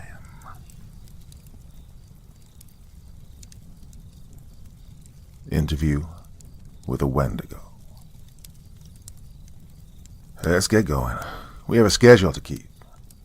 The southern drawl of Joel Singer called out from the bed of the old van in the driveway. The cold, foggy morning was damp from the rain that had fallen the night before, making the ground covered in frost as the rest of his team joined him. The weather was cold and was only going to get worse, making it very hard to argue with the man. The southern giant was loading heavy equipment boxes into the truck bed. Like his companions, Joel had dressed for the weather, flannel shirt with sleeves rolled up to his elbow, tan cargo pants and hiking boots. The man had the equipment to handle where they were going. He was the expert. Let's get the lead out. We have a job to do. Joel called out now with more bass in his voice, finishing loading the van. The idea of spending 3 weeks with these four wasn't Joel's idea of a good time. By then, an attractive, albeit authoritarian-looking woman in her mid-20s had strolled to the larger man. The morning sun kissed her skin, and the lightly tanned tone made the shock of the outer part of her blonde hair stand out like honey gold. Her eyes were a deep blue, and her eyeliner was pink, with 3 beauty marks below her right eye. Well, she stood out, being the only one not dressed for the wilderness. With a voluptuous body, with a noticeably curvaceous figure, a figure one would see in one of those adult movies or fashion magazines. Well, there was more to her, though, than a pretty, smoking body, tall, lithe, and athletic. She had a far more muscular physique than her valley girl appearance would admit. Her outfit was a ruffled pink, long-sleeved crop top, and a ruffled pink skirt with a slit at the hem, with a light pink slash as a belt with a heart design. Cassie, we're going to the woods. We're going to be in the mud and dirt, so, you think maybe you're a little underdressed for the job? Quincy Woods asked in his Boston accent, like gravel, tossing his bag into the pickup. Well, his build was unique, as it made him seem small compared to the other males at only 5'11", the likes of Joel, who sported a towering height and heavily muscled build. Well, Quincy was of average height and extremely lean. And this man's hard physique and accent gave off the impression of a hard-as-nails street thug. His most striking features were his eyes, distinctly icy blue, and his haggard features, with an unkempt brownish beard and a Viking undercut, paired with a messy topknot holding up his long, slick-back brown hair. With blue jeans, a light blue short-sleeved button-up shirt, and a brown T-shirt underneath, wearing a blue Sherpa denim jacket for the cold and dark hiking boots for the trail ahead of them. "Shut it, Quincy. You only wished you looked as good as me," Cassie Bridges snapped in her Valley Girl accent, clawing at the 2 men's brains with how annoying it was. "You know she's right. We're heading to the Yukon, not really going to be there for a photo shoot," Frank called out to Cassie, his hands full with their equipment and a bag on his back. Tossing the rucksack into the truck, Frank turned to his team. Frank Doyle walked toward his 3 companions, a tall, tan Caucasian male in his mid-30s. He looked like a movie star, ruggedly handsome good looks, complete with a sharp jawline, a cleft chin, a few beauty marks, and sporting a 5 o'clock shadow, which gave Frank all the makings of a heartthrob in a rom-com. Short and spiky auburn hair, and squinty hazel eyes. He had a muscular physique, standing at 6'2" and weighing in around 220 pounds of pure muscle. Frank looked as capable of beating someone's ass as he was of getting a girl for the night. Wearing an army green 4-button Henley shirt and tan cargo pants and army boots with black leather tactical gloves on, he was holding his rucksack. Cassie smiled at Frank, giving him bedroom eyes as he passed. Behind Frank, lugging a camera and some sound equipment, was Nolan, setting his gear into the van. He grumbled something under his breath, passing Frank and Cassie with a look toward the pair that was a mix of longing but also disgust. Nolan Harker was taller, at least 6 feet, and wiry, with cherry-red hair and a mod cut with sideburns that made the others think Nolan looked like a ginger Austin Powers, and black eyes behind half-moon glasses which gave off a cold vibe that was hard to shake. Being the leanest of the five, Nolan still had a bit of muscle on him. Well, the young man looked skinny compared to his peers, though. Army parka, Cuban-style khakis, linen Guayabera-style shirt, and hiking shoes were his preferred footwear. Bloody equipment's loaded. Let's get the hell on with this before we all die of old age, Nolan barked, annoyed, his thick Welsh accent adding an edge to his tone. Cassie, you want to drive with me? Nolan asked, his eyes hopeful. Yeah, sorry, but no, I'm going with Frank. You can go with Joel and Quincy, Cassie said, her face showing her disgust at the gall of Nolan, ruining her alone time with Frank. Nolan looked hurt and angry at the couple as they made their way to the Jeep. After another 20 minutes of prep work and packing, the five loaded out and started heading to Whitehorse. A long drive for the crew from Prince George, British Columbia, and the sun was going down by the time they reached a motel in a small town halfway towards Whitehorse. With the sun on the horizon, the crew thought it best to rest there for the night. Tell me why we couldn't at least fly to Whitehorse, Cassie whined as she was stiff and cranky from the long drive. When she stepped out of the Jeep, she heard popping from her body. She stretched while Nolan went to get their room keys. By the time she'd finished with her stretches, Nolan had returned. She joined the guys, taking her room keys, while the guys took the other rooms. There's no budget for it. With all the equipment we have, we were lucky to get over the border. Plus, most of our equipment was shipped to Whitehorse a few days ago, Joel told Cassie, grabbing his bag and heading to his room to get some sleep. His crew followed suit. The night was chilly for spring, and for Joel and the rest of the crew, it was still too cold for them. It was later when Frank walked outside, cigarette in his mouth, and the moonshine illuminated the parking lot and the forest in front of the motel.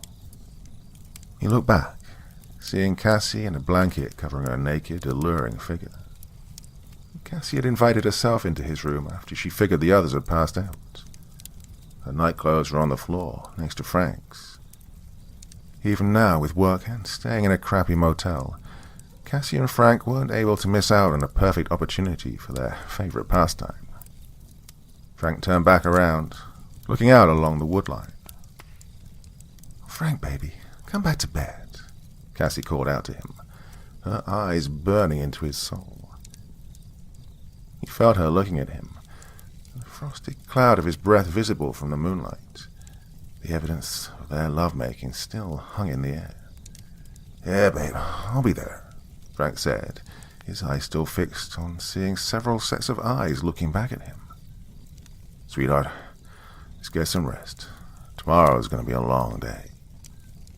And as he said that, 3 gunshots broke the silence, accompanied by an ungodly scream that he heard coming from the woods. Frank casually walked back into the motel like nothing had happened. Neither Cassie nor Frank had much of a reaction toward what had happened outside. "Yeah, we'd better head to bed," before joining Cassie in bed, and before long, the moonlight was shining on them. Sleep took them away until morning came. In the forest, the icy cold of night consumed all, hiding the dangers of this subarctic landscape. The ancient forest was silent. No owls, wolves, or any other animal. The forest was as dead as the grave. In the shadows, 4 figures were standing around each other, watching the motel and the dead figures at the woodline. The morning was colder than before, almost like the weather didn't want them to go any further. Frank and Cassie emerged from their hotel room. Cassie now dressed more for the weather. A Russian Cossack hat, red and black parka, grey scarf, beige combat pants, a black sleeveless top, and a pair of black snow boots. Frank and the others were also ready for the weather. Parkas, beanies, gloves, along with the rest of the gear, were now in the vehicle. Frank took a moment, looking out over to the mountains, praying they didn't have to go there. Mount Logan was on the horizon. Its snow-capped peak was shining with the rays of the morning sun. The shadows of the forest in front of them were revealing their secrets slowly as the morning chill came with a fresh scent of pine, white spruce, balsam poplar, and trembling aspen. "Let's get going. "We're burning daylight," Quincy yelled from across the parking lot. "On to Whitehorse, then?" Frank asked with a yawn. Joel shook his head, though. "Oh, change of plans. Whitehorse is off. Pale Valley is on. Isaac and his team are heading to Whitehorse and meet us there once their business is done," Joel explained, finishing loading the car. After breakfast at a local diner, the crew was off back on the road, heading to an airfield, heading to Pale Valley, a small village several miles from Old Crow. After several hours and a ton of fast food, high tension, and the constant feeling of being followed, they finally arrived. It was late, around 1 in the morning, and a welcoming party was waiting for them, which was strange, seeing as this trip was so last minute. After exiting the plane, their gear was unloaded and sent to the inn that they would stay at, and a car was provided on arrival. Joel was the first out of the plane, meeting with a group of First Nation members. The first was a young woman, her skin paler than the others in her group, long raven black hair, braided down the back, and twinkling dark brown eyes. She was a tall, slender, yet statuesque figure with broad shoulders and modest hips and modest bust. Wearing a turquoise necklace, the lights of the airfield building made it give off a dull glow. Her outfit comprised of black snow boots, light blue ski pants, a black shirt, and a red leather jacket. The other was a tall, muscular Native American man in his late 20s or early 30s. He towered over those surrounding him. Even Joel, a mountain of a man in his own right, was almost a foot shorter. Much of his hair was in a mohawk, with a long braid in the back, and he wore an old grey jacket, worn jeans, and leather boots. The other was the older of the three, a man with a weathered scowl, clean-shaven with a steely gaze. His large build made him intimidating, in a deerskin jacket and flannel shirt, a pair of cargo pants, hiking boots, and grey gloves. He had long iron grey hair that was dancing lightly in the wind. He was carrying a handmade tomahawk and a rifle in the other hand. "Welcome to the Pale Valley. Rarely we get visitors around this part," the older man said, greeting the group that had arrived. His voice was slow and smoky from years of tobacco use. Joel offered his hand to the older man. "Thank you. Great to be here." Joel took the older man's hand, shaking it, and the old man was stronger than he looked. He introduced himself as Doc Longshadow to each of the newcomers. "Yes, I understand you're looking for someone or something," he asked before introducing the two with him. The woman was named Liz, and the bigger man was Jacob. Wendy Benoit. "She here?" Joel asked, to which Doc shook his head, but told him she was out of town and would be back later, in about a week. The three then led Joel and the rest of the crew to the old Buckeye Lodge, a small but cozy cabin on the edge of the village. The cabin was big enough to hold all the equipment, and the crew were comfortable with chairs, a couch, and a fireplace that had a roaring fire already started. They unpacked their gear and equipment before going to bed. Well, as the weeks passed, Nolan and Quincy had gone to conduct recon for filming locations, while Frank and Cassie got the living room for the interview and got some supplies. The crew also got to meet more of the townspeople. Doc was the elder in the town, and Liz was his aide, while Jacob was the sheriff. All of them got a tour of the town, got its history, its popular locations, and learned the local traditions.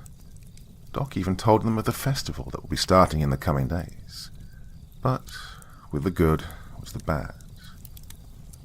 Strange noises, the feeling of being watched, and the way the locals had been acting. Well, the longer the crew was in town, the stranger the town became. They were friendly, but the townspeople here were maybe too friendly, and the way they looked at the five of them, like each one was a cut of meat, well, the whole thing had all of the crew on edge. What was worst was that all of them had the same feeling at night. That was until the last week of their stay. Doc arrived at the cabin. "Is everyone ready for a drink?" Doc asked, taking them to the local tavern. Well, Ten Elks Tavern was at the center of the town, and while it was small, there was a welcoming aura to it. It looked very local, with pool tables in the corner, dartboards, and a pinball machine at the far end. The owners had scattered the tables about the bar, with patrons all deep in conversation, but they turned their attention to the party when they walked in. Looks cozy here, Quincy said, with sarcasm in his voice, getting an uneasy feeling from all of the staring faces. So he opted to go to the bar, telling the bartender to give him a Jack and Coke and keep them coming. Nolan joined Quincy, getting himself a beer, and beers also for Joel, Cassie, and Frank. All of them felt the crowd's eyes on them. Cassie was getting a chilling feeling when she sat down. Joel and Frank were also clearly on edge. Even when they were ordering food, they felt out of place here. Well, these people didn't look at them like they were outsiders. It was more like they were items on the menu. Ugh. Rabbit meat, horse meat, deer meat. It's like any type you like, they have. What kind of place is this? Cassie asked, speaking in a hushed tone to the rest of the group. Well, this made Joel and the others take quick glances around, assessing the crowd.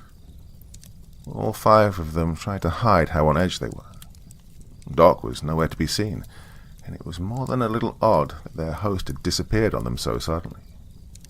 Luckily enough, Joel had packed for anything, and had given each of them a weapon back at the cabin to carry while in town. After the weeks that they'd stayed, all of them were now thankful for Joel for these weapons. It didn't take long for one of the locals to walk up to their table. It was a balding man with a high widow's peak and thin wispy beard, a lanky man with a massive beer guns. His eyes were small, beady and dark. Dressed like a hick at a trailer park with his denim jacket, jeans and trucker hat. He was stumbling across the tavern, making his way towards the table, looking right at Cassie. Putrid smell came off him, making Cassie have to fight the vomit coming up from the stench.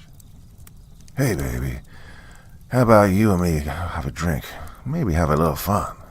the man asked, his words slurred and his breath as foul as the rest of him. Well, Joel and Frank got to their feet, ready to step in, when the door opened and the crowd in the tavern cheered at the person walking in. Who came in was a striking beauty, Wendy Benoit, an attractive young Native American woman with bronze eyes and inky, silky black hair. Yet she had an aura of professionalism about her. Wendy was dressed like she was going camping, wearing an army green women's saddle country shirt jacket, a woman's rose-red flannel shirt, tight blue jeans, tan hiking boots, and held a cute orange beanie in her hand. Under her clothes, Wendy had a fairly broad-shouldered, toned torso, yet maintained a voluptuous and buxom figure, which was further stressed because she was considerably shorter than the man that was in front of her. The hick smiled, his teeth yellow and rotting, and upon seeing Wendy, he strolled towards the woman. "Cold? Can I get a dark and stormy?" Wendy asked the bearded, tattooed bartender. She was leaning on the bar counter, her back arched, her ass swaying back and forth, waiting for a drink. "You got it, Wendy. Want your usual from the kitchen?" he asked, making her the drink and earning a nod from Wendy. She was talking with the bartender when she let out a yelp and shot to her feet with her hand over her butt and a pissed-off look on her face. Yes, the hick had made his move. Being bolder this time, the hick had walked past Wendy and swiftly smacked her ass, the biggest shit-eating grin on his face. "Damn, girl, let me really tap that ass," he growled, holding his hand up and flexing his finger in a lewd way. Well, Wendy straightened up, brushed off her butt before turning to face the hick, and cranked her neck before her knee made contact with his crotch, making him drop to his knees. The hick was groaning in pain and looked up at Wendy, only to find the business end of her knee knocking him to the floor, his nose now gushing blood. "Bobby, touch me again with those greasy hands. I'll break it off and feed it to you," Wendy told the hick. Her boot was on his chest, pinning him down. Well, all took notice, checking Wendy out. Even Frank was, making Cassie huff in jealousy. "Hey, you boys need a napkin?" "You're leaving a puddle on the floor," she hissed, her eyes staring daggers at Frank. "Cassie, are you jealous?" Nolan asked, teasing her, earning him the same glare she was giving Frank.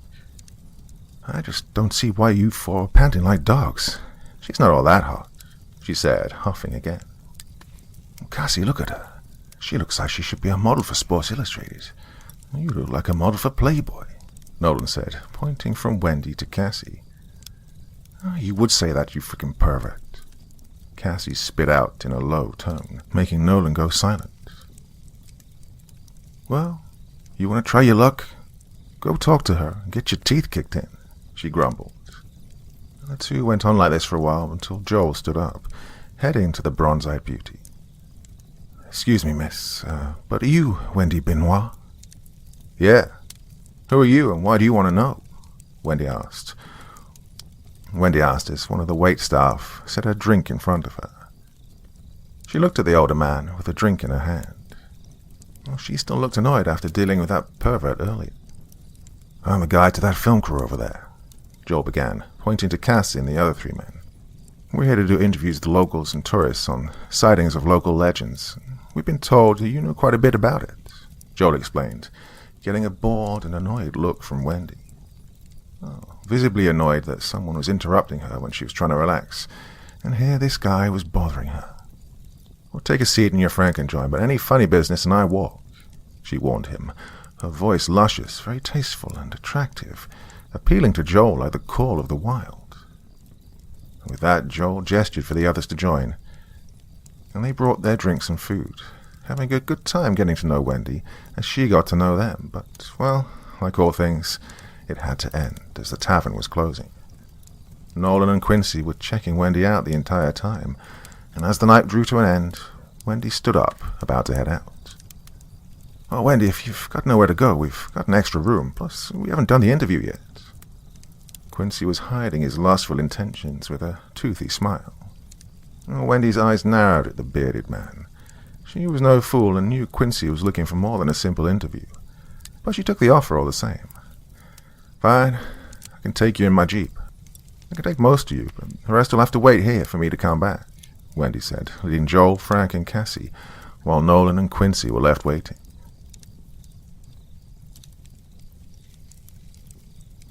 Part 2. It was late by the time everyone made it to the cabin. The sun had long since drifted past the horizon, and the night had taken over the landscape as everyone agreed to get comfortable. Wendy and Cassie headed to the shower, with Frank and Joel standing guard. Nolan and Quincy were outside checking the generator. The bitter cold would not stop the two men from their goal. While outside, Quincy and Nolan were heading back when they passed the girls' room. Hearing the ladies, Quincy's head cocked towards the window. Well, the boys decided to go into the bushes, mindful of the snow so as not to alarm the women, seeing if they could hide there. Both men looked through the window and saw Cassie and Wendy taking off their towels to change clothes. Wendy was taller and had more muscle tone, and still shone with the water of the shower. And she had those buxom curves and ample bust, while Cassie was a gorgeous subject in her own right, with her athletic yet far more voluptuous figure, with her larger bust and wide hips. Both men were drooling over the ladies. Quincy had his eyes on Wendy like a panting dog.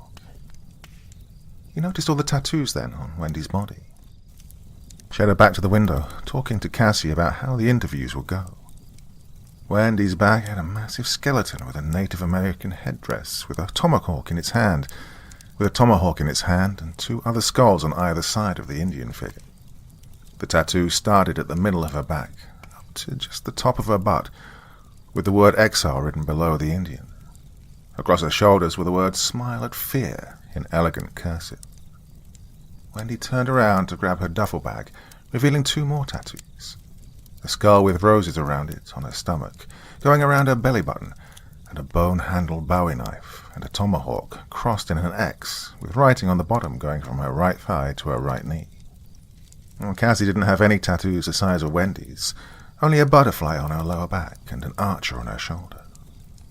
20 minutes later, and everyone was in the living room. Wendy sat on the couch in a light blue tank top with the hem ending above her navel, and low-rise black sport shorts. Cassie was in a chair across from her in simple underwear and a long-sleeved shirt that was her pajamas, and a blanket over her. Joel was at the window, watching as a safety protocol. Nolan was holding a camera, while Quincy was operating the sound boom. Frank was by the fireplace, tending to the creaking fire. "You're looking comfortable, Wendy. Shall we begin the interview?" Cassie asked, grabbing a pen and notebook from the coffee table. "Well, maybe we can start with you or your expertise on the local legends," she added as the camera rolled. "Sure, I can start with me. That's not a problem," Wendy began, her chin resting on her hand. "Great, so, tell us about yourself," Cassie asked, setting her notebook on her lap. "Well, I was born in a small village near what would be Toronto. I was so happy then. My papa was a hunter and the chief of my tribe. My mother was the medicine woman for the tribe. Well, those were good times, but like all good things, it must end," Wendy said, a sadness to her voice. She looked away from the group, drawing her gaze to the window for a moment to collect herself. The shine of a single tear was visible on her cheek. "Oh, my family, hell. They slaughtered my entire tribe." "Who slaughtered them?" Cassie asked, trying to hide her eagerness, masking it with a sympathetic look and tone that made her appear disingenuous. Wendy clicked her tongue out of annoyance, but gave Cassie what she wanted. All the same, before straightening up in her chair, Wendy's eyes flashed a pale white. Laughing Bear. He and 2 others wanted to eliminate the competition. He had a hunting party of monsters attack my tribe and killed them. Well, not only killed, worse than that. She started, her hand shaking as this reopened a wound that Wendy thought was nothing more than a scar. Well, no longer. "That sounds horrible. But how are you alive after that?" Cassie's words spilled out of her mouth without thinking. Wendy's expression remained neutral, but Cassie could tell there was a slight twitch in the corner of her eye. Wendy looked astonished by Cassie's forwardness. "A man saved me. I think of him now as a father. I grew up with him and his other children, all orphans like myself. I remained with my new father for a long time. We had some grand adventures, and I love my new family and still have contact with them. I lived with them until I met my husband." She reminisced at the memory. "You're married. You don't have a ring?" Cassie asked, her eyes on Wendy's right ring finger. "Yes, I am. Have been for many years. I just kept my ring in a safe place when I'm working. My husband's name's Harry, and I met while my family and I were in Quebec. Harry was on a hunting trip after that, and we ran into each other. It was after a run-in with a tribe of Deaconclarke. Well, imagine savage humanoid cannibals. They may be child-sized, but they're incredibly strong and often attack in large numbers. Evil little bastards. They're much like Wendigo, but what's worse is they don't eat women right away. These fuckers have other plans." Wendy hinted at the vile act before continuing. "Well, Harry was my hero, getting my ass out of the fire. Well, I was an adult at this point, and while no pushover, I was overconfident, way over my head, and this Tehean had me dead to rights, ready to do the unspeakable. And here comes Harry like some mad animal. Oh, the look in his eyes at those dwarfs. Let's just say I'm glad it wasn't for me." While Wendy was trying to make the drama and fear real, her expression was odd, as was her tone, like this was arousing her. You need a moment. Sounds like your husband's a real man," Cassie asked, her pen in her mouth, listening to every word. "I'll be fine. Well, he's the best man in the world. I'm his. Now, I've saved him here and there, too. He and I became partners after a while. He's a hunter, after all, and I wanted to join him and do what he does. We had some marvelous adventures, too. We had a run-in with Lechusa and her ta-ta-ta-kla. And a really nasty scooter-mooch. Good times in those days, when it was the 2 of us," Wendy said, her eyes filled with nostalgia. "What are those? Dwarves or other monsters?" Cassie continued to ask her a series of questions, not sure of what to make of Wendy's story.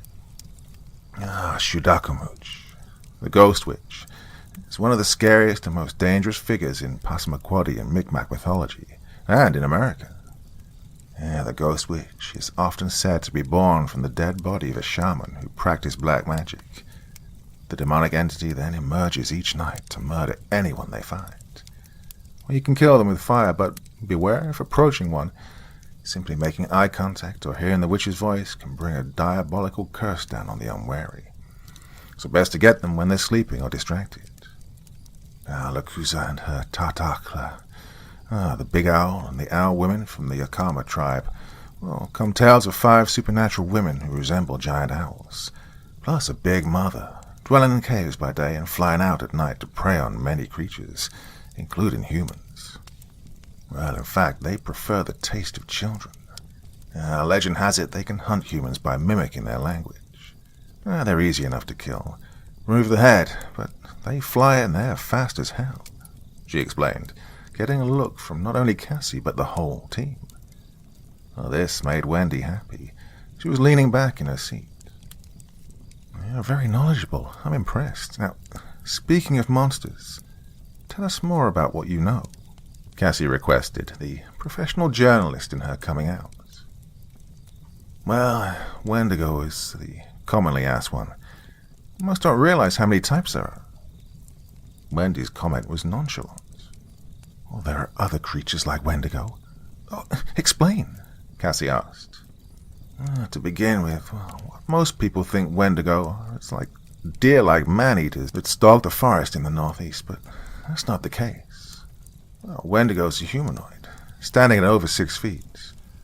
They appear emaciated, with bones visible under their pallid skin, as a symbol of their unquenchable hunger.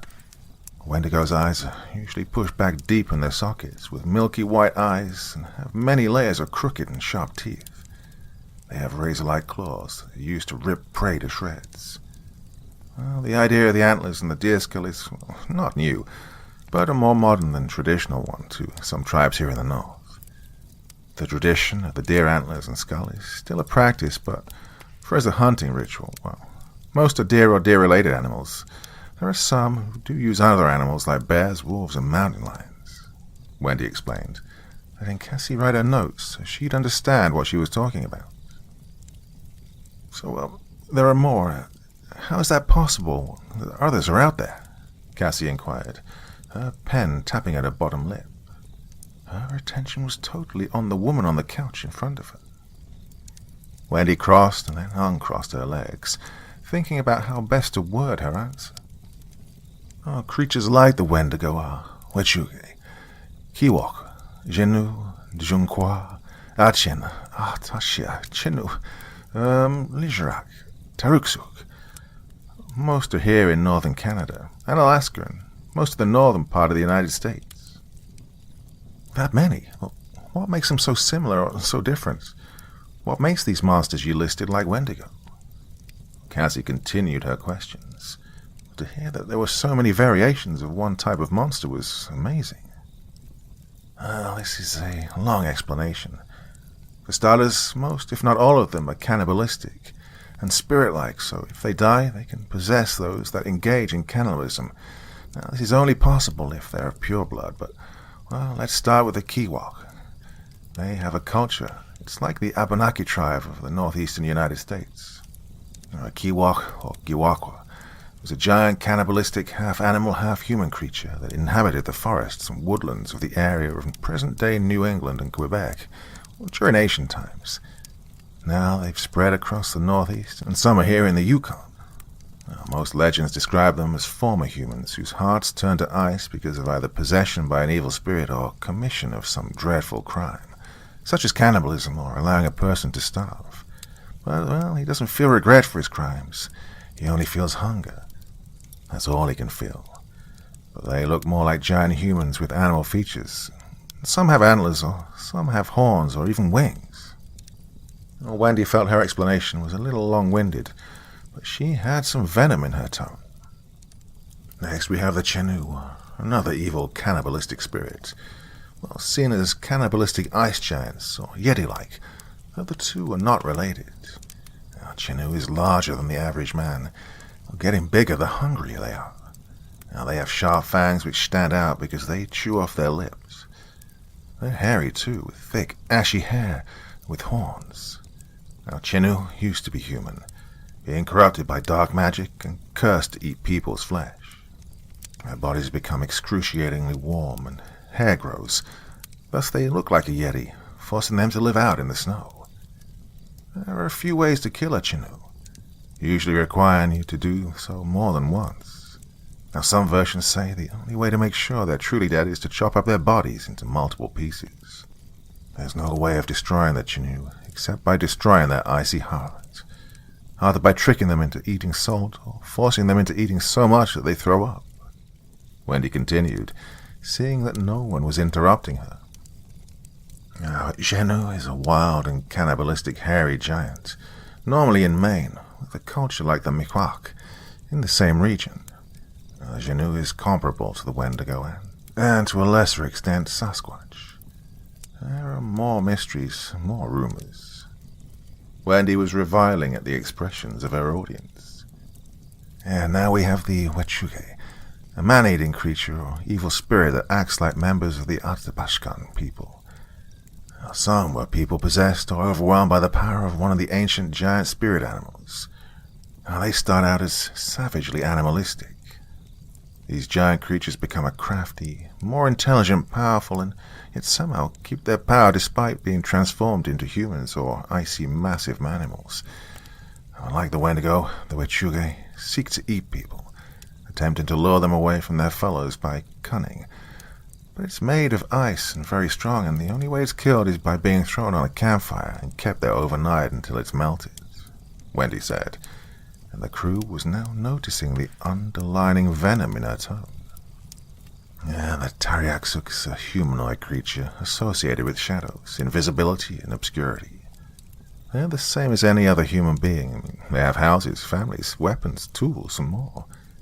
Their culture is similar to Inuits in the same region. Where they deviate from normal people, however, is that they're not visible to the naked eye by looking straight at them.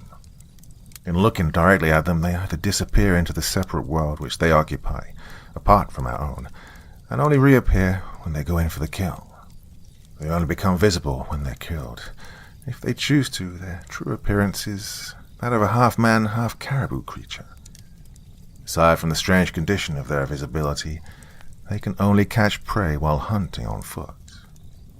Thanks to that, they're often mistaken for Wendigo, which is one reason why people think of the Wendigo the way they do today. Wendy then stood up, going to the door, opening it, and letting the cold air kiss her skin, making her sigh. A sizable population here in the Yukon are the Atshen, cannibalistic spirits that hunt through the permafrost. Now, they're rare to find unless they're looking for you themselves. They share the tradition of using the skulls of animals during their hunts. So musk, ox, elk, and mountain goats. And as such, you expect the Atshen would look like a Wendigo, but at least that's not the case. They're more robust and hunchback. Their arms are long, making their fingers drag on the ground, and their feet are more hooved. Wendy leaned against the frame of the door. The room was getting unnaturally cold now. Each member of the film crew felt their hair stand on end as the cold nipped at their exposed skin. The moonlight spilled into the cabin, illuminating the room and bathing Wendy in a pale glow, creating both an alluring but also an ominous atmosphere. "How do you know all of this?" Cassie asked, standing up, exposing her bare legs to the cold. Cassie felt goosebumps forming as she backed away behind the boys. That's easy. I am a Wendigo," Wendy said, looking at the five. Her once bronze eyes now a milky white. You're Wendigo? Well, how? Aren't you supposed to be thin and wraith-looking?" Cassie asked, a slight tremble in her voice. Joel now had his hand on the pistol at his hip, while Frank was putting distance between himself and Wendy. Nolan and Quincy were frozen with their equipment in hand, not sure what to do. "Because I know how to control myself. Well, sort of. I mean, I have to eat a lot. Wendy said, smiling at them, and their smile made their blood run cold. "Oh, sit down. If I was going to eat you, I would have done so by now." Wendy was nonchalantly brushing her hair away from her face as she enjoyed the cold air on her skin. Joel stood up, making a beeline towards Wendy. "Oh, don't give me that bullshit. You mean to tell me you're a Wendigo and you're not hungry?" He was perplexed, not believing a word from this woman. Believe me, it doesn't matter. You'll soon realize I'm the least of your worries," Wendy told Joel, looking outside as a pair of glowing, pale eyes peered in from the woodland. "Yeah, looks like we have company." Wendy looked outside, then back to the crew, her eyes back to normal until they could hear the sounds of trees knocking. What's out there now?" Joel was asking the questions now, gesturing to the others that this thing was getting hairy. Frank quickly passed Cassie some pants and shoes. Nolan and Quincy were recording the whole thing. From the trees, a blood-curdling wail erupted from the forest, making all but Wendy feel their hair stand on end. The wailing made the entire rest of the forest deadly silent. The eerie quiet had everyone in the cabin on high alert. Only Wendy was calmly picking at her nails, while the fear of the situation washed over the rest of the group. What the fuck was that?" Nolan spat out in fear as the man looked close to pissing himself from where Wendy was standing. "Argopelter, wood devils, nukluk, or hell, maybe matlocks. There are a lot of what you could call Bigfoot tribes here in the Yukon. Nukluk is the largest, then the eerie, and madlocks, but they prefer the term mangani." Wendy explained this before a second wail, now closer to the cabin, bellowed from the woodland. "You five picked the worst time to come to this place." But Wendy's voice was almost drowned out by a cold gust entering the cabin, and with the gust came the sounds of chanting and voices. Nolan turned the camera to the window, as movement coming from the trees and snow falling, as a massive creature appeared from the tree line. The creature had to be 30 feet tall, with white fur covering most of its thin, hunched body. Its head had the skull of a moose covering its face, and its mouth was full of black, rotting fangs. As its massive antlers were approaching, it broke branches and snow was falling to the ground. And Wendy waved at this massive beast.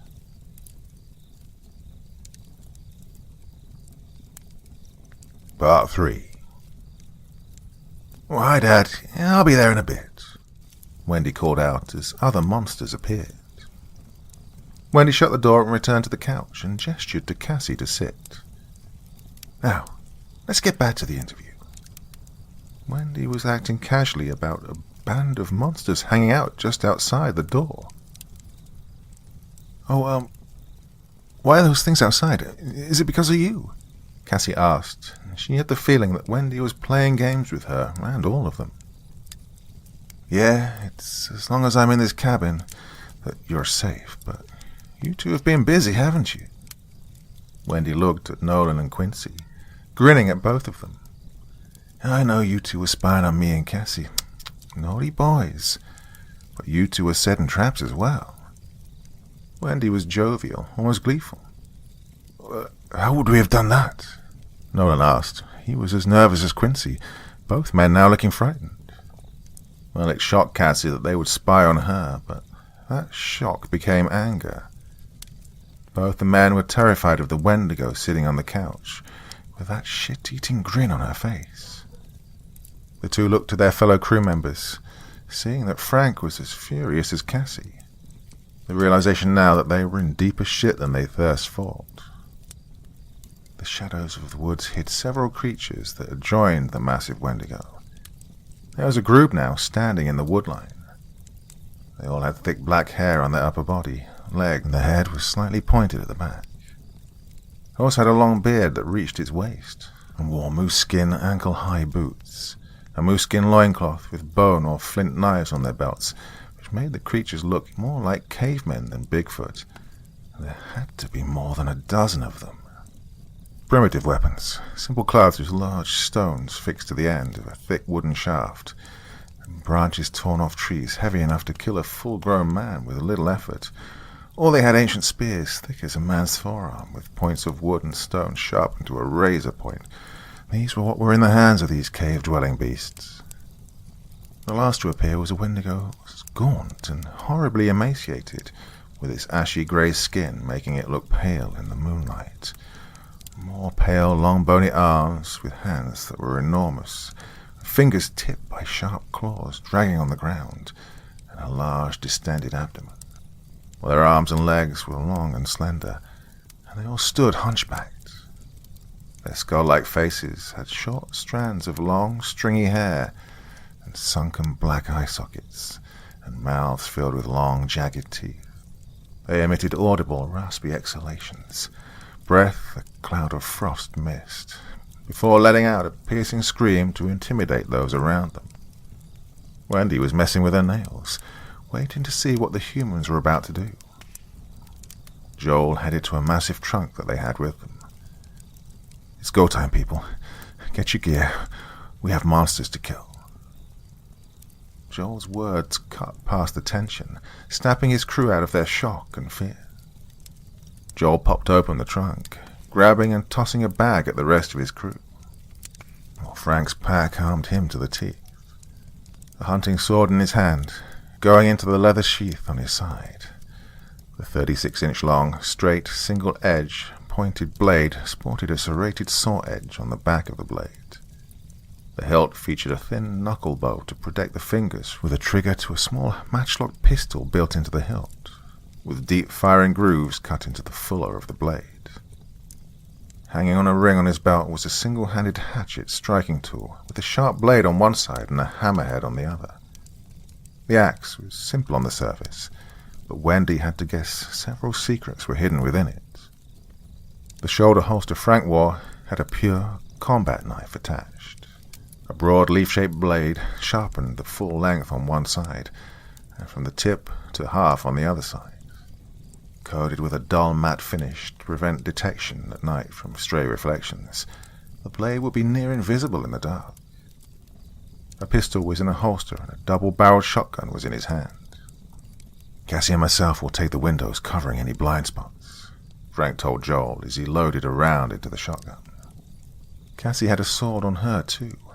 A cutlass was on her hip, a short, thick, slightly curved blade, and a hilt that had a solid cup to protect the hand.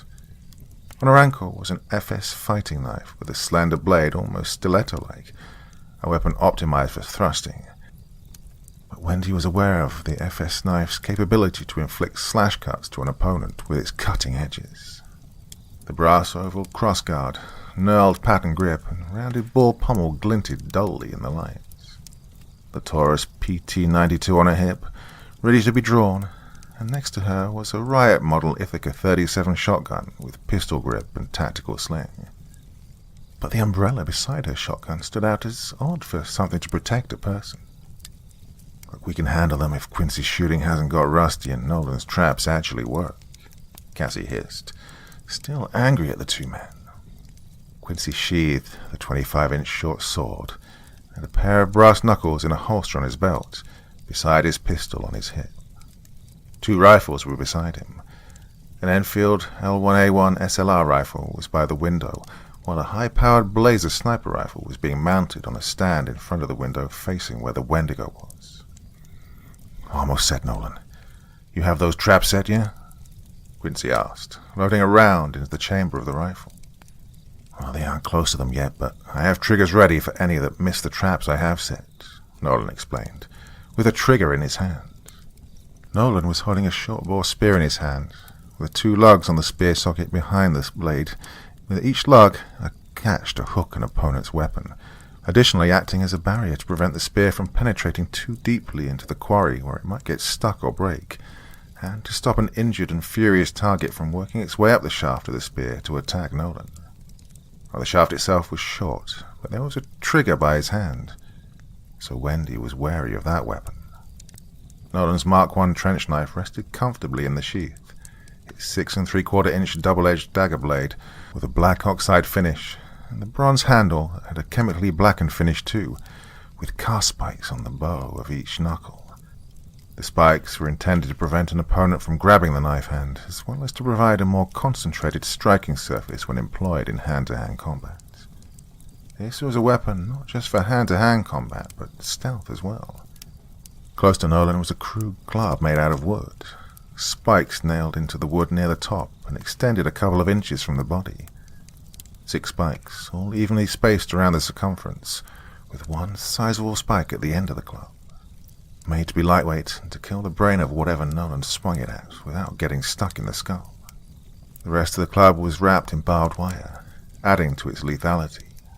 He had a cord leather strap at the end of the club, and the pistol on his belt and the M16A1 was hanging in front of him. "Isn't that a little much? I mean, a spear and a club. Can you even handle all that?" Cassie asked. Like the others, she knew that they were in for a long night. "I can. I mean, we have God knows how many of those things out there." Nolan sounded like he was whining, like this was more of an annoyance than a life-threatening situation. "Yeah, man up, Nolan. This is not your first rodeo," Joel growled, marching toward Nolan and slapping him to get his head in the game. Well, Joel's equipment looked more old-fashioned than the rest of the crew. His Bowie knife looked right out of the Old West, its coffin style, simple riveted wood handle, a brass guard and a clip point hanging freely on his right side. The tomahawk was hanging on his left. The less than 2-foot hickory shaft was simple, with 3 feathers tied to a paracord lanyard just below the eye of the tomahawk head. The blade of the tomahawk was around 9 inches and had a spike on the back end. A bullwhip wrapped around his shoulder. The whip was latched comfortably, holding the 9-foot thong of the whip. Frank noticed the whip didn't look like cowhide. There was an M3 trench knife on his leg, and the relatively narrow 6.75-inch bayonet-style spear-point blade with a 3.5-inch secondary edge sat comfortably in its leather sheath. The simplified, grooved leather handle and the steel crossguard bent angular at one end to facilitate as a thumb rest. A pair of revolvers on either side of him, adding to the pistol he was already carrying. A Winchester Model 70 was leaning on the chair as they were gearing up. Is that a new whip?" Frank asked. "Yep, made of kangaroo hide. I was told it's better than the oxide one I had before," Joel confirmed, grabbing his Winchester. Joel looked outside. There had to be a good 20 to 30 yards between the cabin and the monsters at the woodline. Quincy set up his sniper rifle, his scope aimed at one of the creatures. "We have about 20 of those fucking Bigfoot assholes out there," Quincy said, cocking his rifle. The Wendigo walked forward a few steps and pointed at the cabin and roared. Well, what they expected was a charging mass of black fur, but what happened next was pure silence. It was an unnatural silence that had all of them, apart from Wendy, on high alert and on edge. It didn't matter.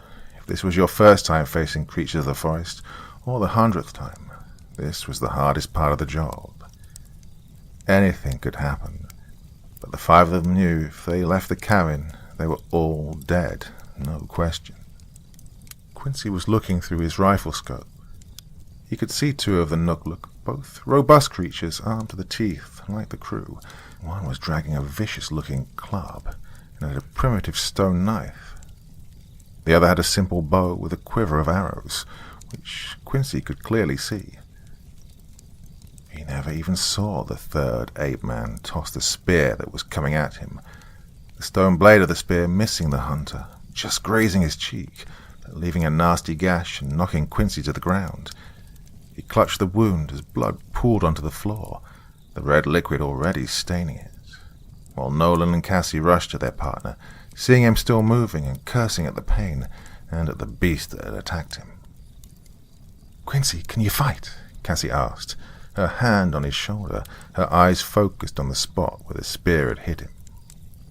Quincy nodded gingerly, got to his feet, grabbing the chair, holding onto it to gain his balance back. The wound on his face was still bleeding badly, and drops of blood were hitting the floor. He staggered towards his rifle, only to see a furry arm grabbing the weapon, dragging it out of the window. The sound of bending metal shattered the silence as the Nugluk twisted and bent Quincy's rifle into a twisted, useless mess. Quincy was swearing in utter pain, seeing what was left of his weapon.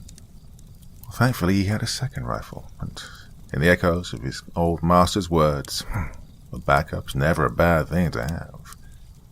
This thought ran through his head while Quincy got into position, grabbing his other rifle, just as the sky rained spears and long primitive darts, piercing the windows and sticking to the side of the wall.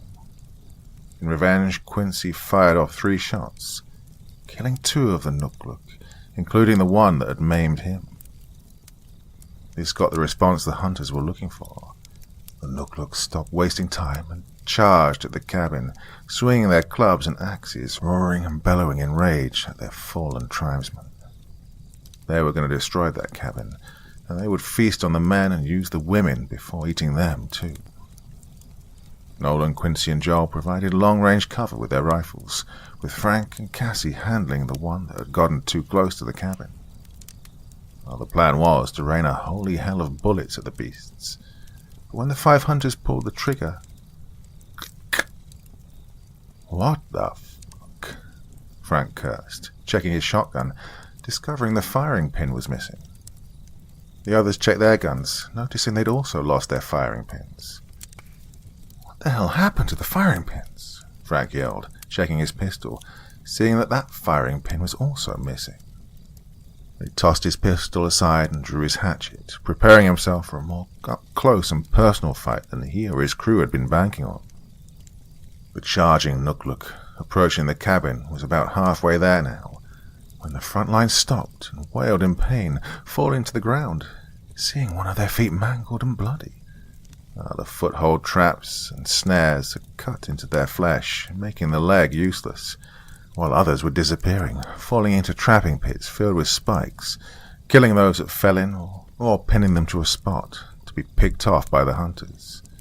But the traps could only take out so many of these 8 men. Those that didn't trigger the traps had made their way to the cabin now. The first of the Nugluk, bashing through the wall, winding up to swing at the first person they saw.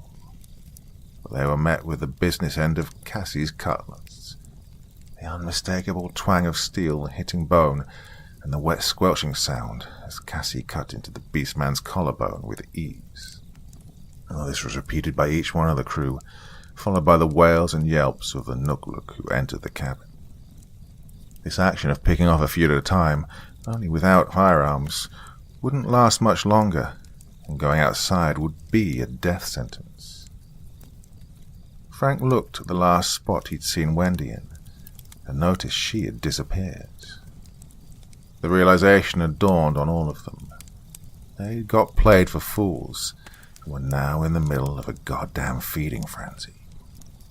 There was no way of telling how many were still out there, but they would soon have to face that unavoidable fact. Quincy charged towards a window, his sword aimed at cutting down the oncoming Nugluk. When a massive hand splintered the wood, the black fur-covered arms reached in for whatever they could find, and the one that got caught was Quincy. His short sword glistened with the blood of the Nugluk, with the intense rush of flying through the air, followed by the pain of his body striking a tree. The impact shook Quincy to the core. Hitting the tree made the sword in his hand drop to the snow, sticking to the ground next to the crumpled heap that was his body. The Nugluk started closing the distance between it and Quincy. Quincy stirred, gingerly getting to his feet, his shaky hand grasping for his sword. The Nugluk charged Quincy with its massive bulk, and the 8-man rammed him into the tree with the back of his hand. The anguish Quincy felt was unbearable. No, he would not lay down and die in front of this monster. So Quincy stood his ground, his leg shaking from the damage he'd sustained. Sword held out at the ready, his other hand filled with the bayonet that was previously on his side, with the sharp point of the bayonet facing the ground in a reverse grip. Nook was dragging a massive club, taking a huge swing but hitting nothing but air and the tree that was behind Quincy. While the Nook had swung and missed, Quincy made a few slashes on the belly and torso of the ape-man. Blood and viscera spilled to the ground, painting the snow in a dark crimson as the Nook fell to the ground in front of Quincy. But the hunter had no time to reflect on what he'd done, as before long a band of the beasts charged from the woodline, weapons brandished, their faces twisted into terrifying visages of murderous intent. Quincy knew he was facing certain death, but he would not die without taking some of these monsters with him. In the end, Quincy, now battered and broken, his bayonet stuck in the skull of one of the Nooklooks, and his sword never leaving his hand. He sat now in the snow. The smell of blood filled the chilled air, but it didn't take long for the cold, rusty smell of blood to be replaced by the pungent smell of something else. Something that told Quincy that he didn't have to look up to know that the Wendigo was standing there, and that hot, rotten breath was on him. And here he was, facing death. He couldn't fight back, so he spat at the Wendigo in an irrevocable act of defiance, before the Wendigo rushed him and began tearing him apart. Well, the blood-curdling scream coming from Quincy, and hearing the wet squelching sound of feeding, made the level of danger outside clear. Outside was the kiss of death. But it was also becoming clear that the cabin was not safe for much longer. The Nooklook were only here to weaken them, to chip away at their defenses and their sanity. Gussie was losing her nerve, her hands shaking, making the cutlass rattle. Joel was hiding the fear that was bubbling in his guts. His expression remained like stone. How are they going to do this? He thought, as he looked towards Frank. Frank looked terrified, and his eyes were shifting to the window. The Nooklook had surrounded the cabin. Their screams were bone-chilling, the rattling of their weapons an act of intimidation in the chilly night air. Every Nooklook was silent now, standing like a soldier awaiting the orders of their master. Joel, Nolan, Frank, and Cassie quickly moved to the center of the cabin, pressing their backs against each other. "What the fuck are they waiting for?" Cassie whispered nervously.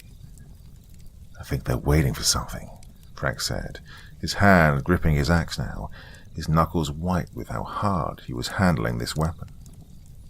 Nolan and Joel remained quiet, neither of them knowing what would happen, but that this could be the end of them. Both men suddenly felt white, hot pain hit them. Nolan was bleeding from his leg, while for Joel it was his arm, making him drop his bowie knife. The blood was dripping off a crudely made knife, a sharpened piece of metal attached to a part of a human jawbone, put together via a piece of string from an animal gut. The hand that held this knife was thin. The skin was pale, as if the one holding the knife hadn't seen the sun in years. The hand was more frightening, with its razor-sharp claws, than the knife ever could be. When the four looked at the figure that was in front of them, they saw it was Wendy, and she was smiling. Now, more like her true nature, Wendy was looking thinner than before, and her smile was even more terrifying, now with her teeth becoming sharper and disfigured. But she hadn't fully transformed, but it had changed her enough to make the image burn into the hunter's mind. She'd be more dangerous now than she was before. Her hair looked dead and her skin was even paler than before. A long claw-like finger wiped the blood off the knife, and she licked that same finger. Her eyes were rolling in the back of her head with how nice the blood tasted. Not bad, but not the best," Wendy said. Her voice was now more animalistic than it had been before. She was utterly terrifying, and each one of them knew that they would have to kill her to have any chance of survival tonight. Two other Wendigos waited outside. Well, the four of them weren't fools. They were trapped, and they knew there was only one way out. Joel picked up his bowie knife and looked at Wendy. "You knew we were hunters that planned this?" he inquired. Wendy shook her head. You're right on one thing. I knew you five were hunters, though posing as a documentary crew was a nice touch, I'll give you that, she said, impressed by what the band of hunters had done. But you had to be nosy here, kill some of my friends. That made it easy to figure out what you were. So it was you who sabotaged our guns, Nolan accused her, quelling his fear for a moment. But the fire was snuffed out of his anger, with Wendy merely smiling a sick, twisted smile at him. But Quincy's rifle? Well, I didn't do that directly, but the townspeople here aren't the most trusting of sorts. All they had to do was wait. You thought it was smart to hide them in that trunk? Fool, Wendy said, shrugging. We had to leave one alone for beneficial effects. You all didn't check your own guns, Wendy said. You've dug your grave. Now lay in it. Her tone was now sober. She grabbed the air and made a pulling motion, summoning a large Viking axe. So, who's first? She asked, that sinister smile back on her face. First? Nolan was the first to speak. He stepped up while the others watched their lines of sight.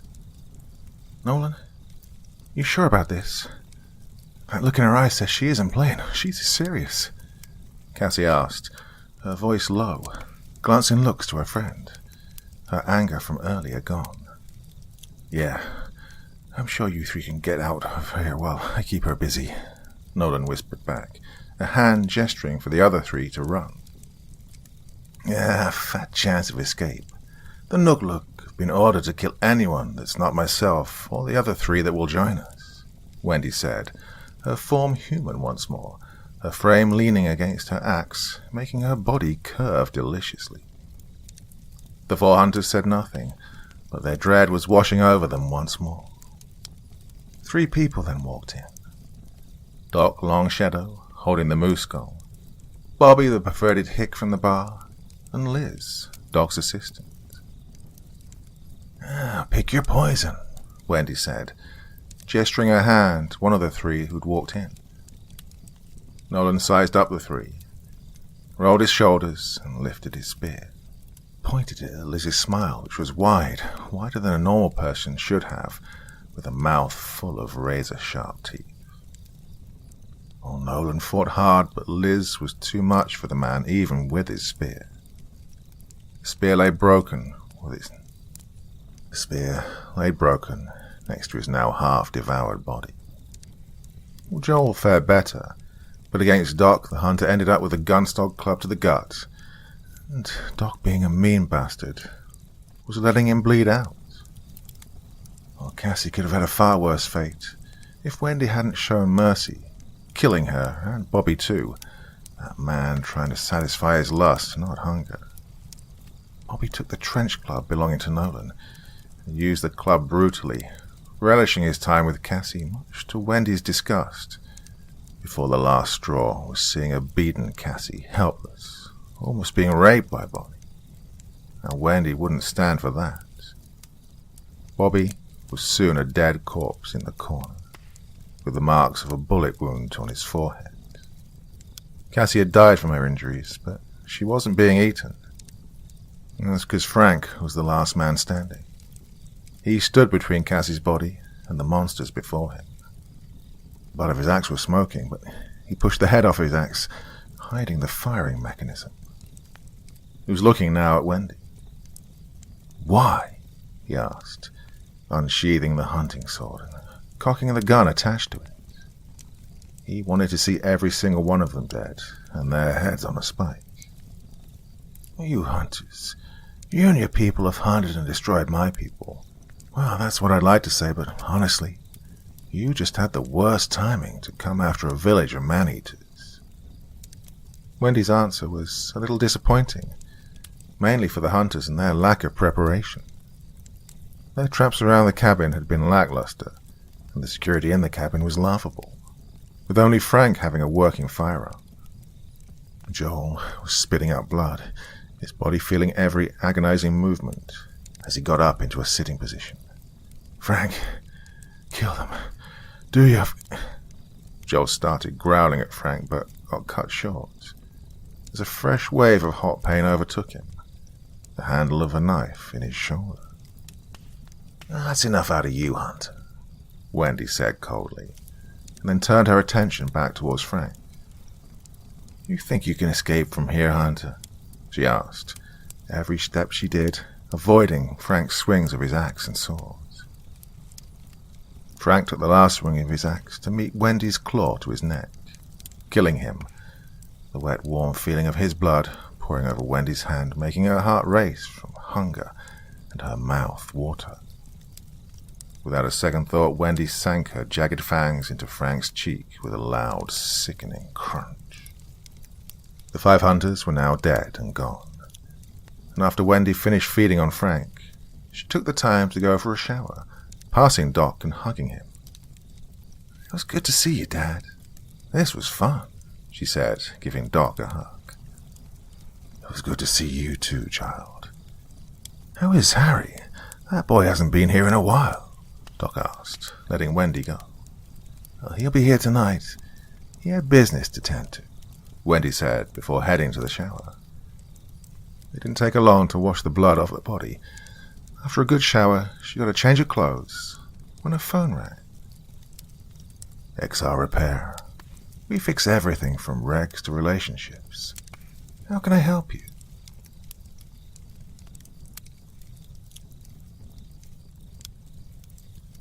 Wendigo Nation. Clementine's Folly.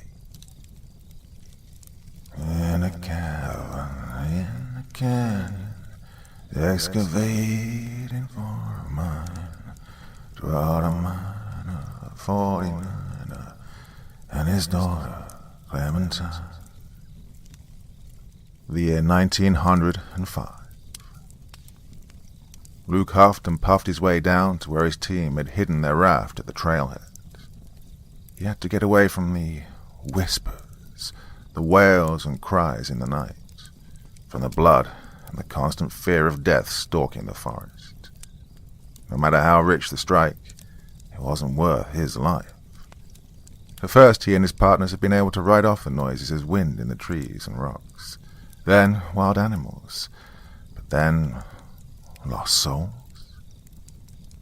Francois was on night watch the night after Big Ed saw the apparition.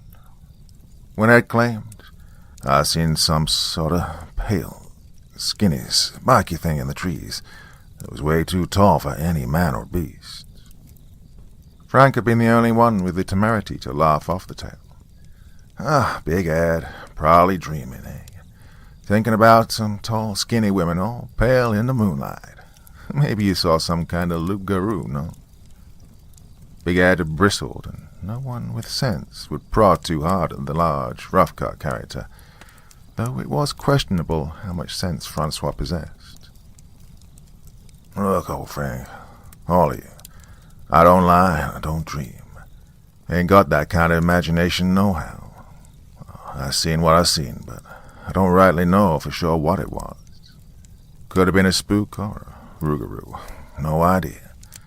So, what do you want? I'm keeping my rifle and my blades to hand. He glared first at Frank and then at the others to determine whether anyone else wanted to have fun at his expense. They apparently did not. Francois simply shrugged and walked toward the entrance to their cave to assume his post. They'd taken to staying inside the front part of the cavern rather than the outside in tents. It was better shelter. They needed some time to ensure that it was a rich vein, not just a few striations. They'd also decided to gather a fair share for themselves.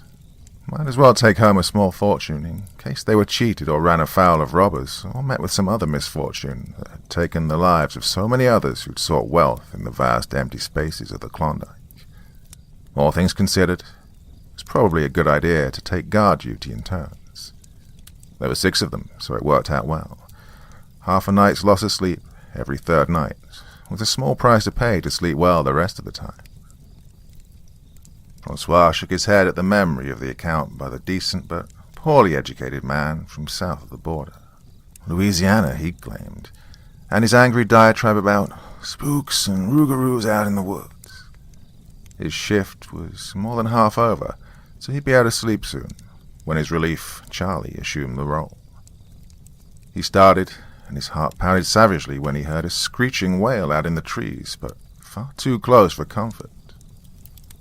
It could have been an owl, but the tones were deep and harsh and contained elements of longing and hunger, a hint of bloodlust. They spoke of something fouler and more dreadful than anything in the natural world. A low hum started and rose in volume, a chant, disturbing and mesmerizing all at once. Then a woman's voice. Kuma, Kuma with me. I tell you, Frank never even tried to wake me. I drank some extra coffee so I'd be sure to be awake for my watch, but I still slept an extra couple of hours. When I awakened, Frank was gone. Charlie, the other geologist besides Luke, shook his head and wore an expression of curiosity mingled with fear. I reckon he just stepped out. Maybe something got him. Maybe a bear or some wolves. Luke, the leader of the expedition, nodded. Well, no point in stumbling around in the dark. As soon as it gets near dawn, wake the rest of the crew. We'll eat, and at first light make a search. As the first rays of the sun illuminated the area around the entrance to the cavern, Luke gathered the remaining members of the party.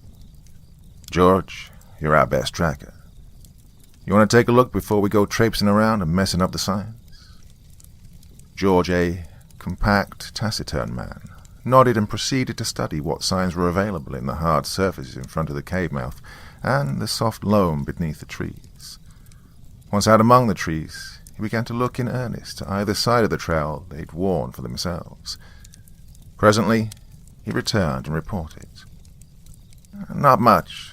Ground's too hard, and the forest floor is soft, but mostly dry needles. Few scuffs on either side of the trail. Definitely more than one person walked out that way. There may be a trail that leads off toward the overlook we found above the cavern. Just a few prints in the needles. Well, they ran deep, like someone or something carrying a heavy load. Luke, George, and Big Ed set out to look for their missing companion. Charlie and Bob remained behind to watch the camp and to be ready in case Francois returned on his own. The trio of trackers ranged for a few miles before George called a halt. Look, we've been on rocks for a while. Even full-blooded Indians can't track over this stuff. Oh, unless we find a sign, something someone dropped. He stopped and followed Ed's normally vacant gaze, now squinted in concentration on a small boulder. On it, folded neatly, were a bright red scarf and matching stocking cap. Them was Frank's, Big Ed mumbled unnecessarily. They continued their search but found no other clues. By late afternoon, Luke called a halt to the effort, and they returned to base camp empty-handed. That evening over supper, they decided to double the watch. Big Ed and George were tired but excited by the day-long search, so they took first watch. They didn't talk much. It was against George's nature, and Big Ed just didn't have much to say. They both sat quietly, looking into the small fire they'd lit in case Frank was out in the dark and lost. "Help! Come, help!" Frank's voice emanated from the Stygian gloom, now enhanced by the loss of their night vision from staring into the flames. Big Ed rose precipitously, the way he did most things. He grasped his twin knives in his hands and stared around blankly. George stayed down low and gripped his rifle. Think that was Frank?" Ed rumbled. Sounded funny, like maybe he was hurt. George nodded, though Ed wasn't looking at him to see. I don't know."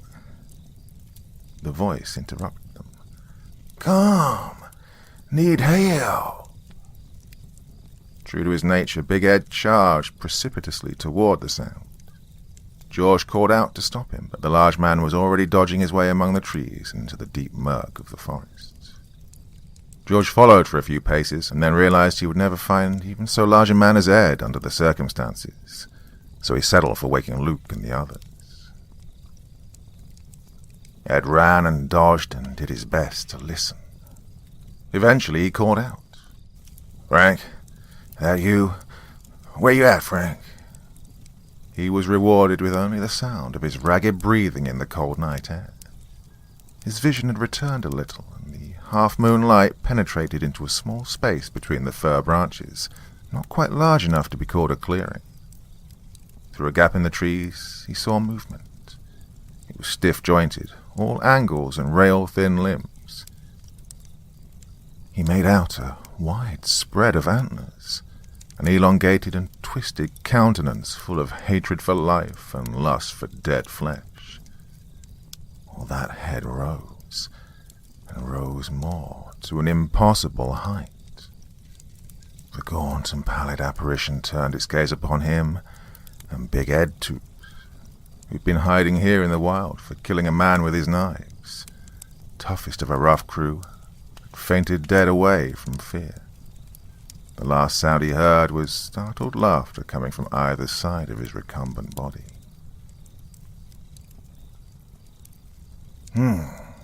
George growled. "Definitely Big Ed's tracks, and looks like he hid the ground. Little dirt to the outline where his head rested. And there, the dirt mostly covers it, but that's blood." They searched further, but if there were more signs, they'd been deliberately obliterated. Luke gathered the remaining crew near the blood-stained patch of ground. "We have to go. No idea who or what's hunting us, but they've managed to take out our two biggest and meanest.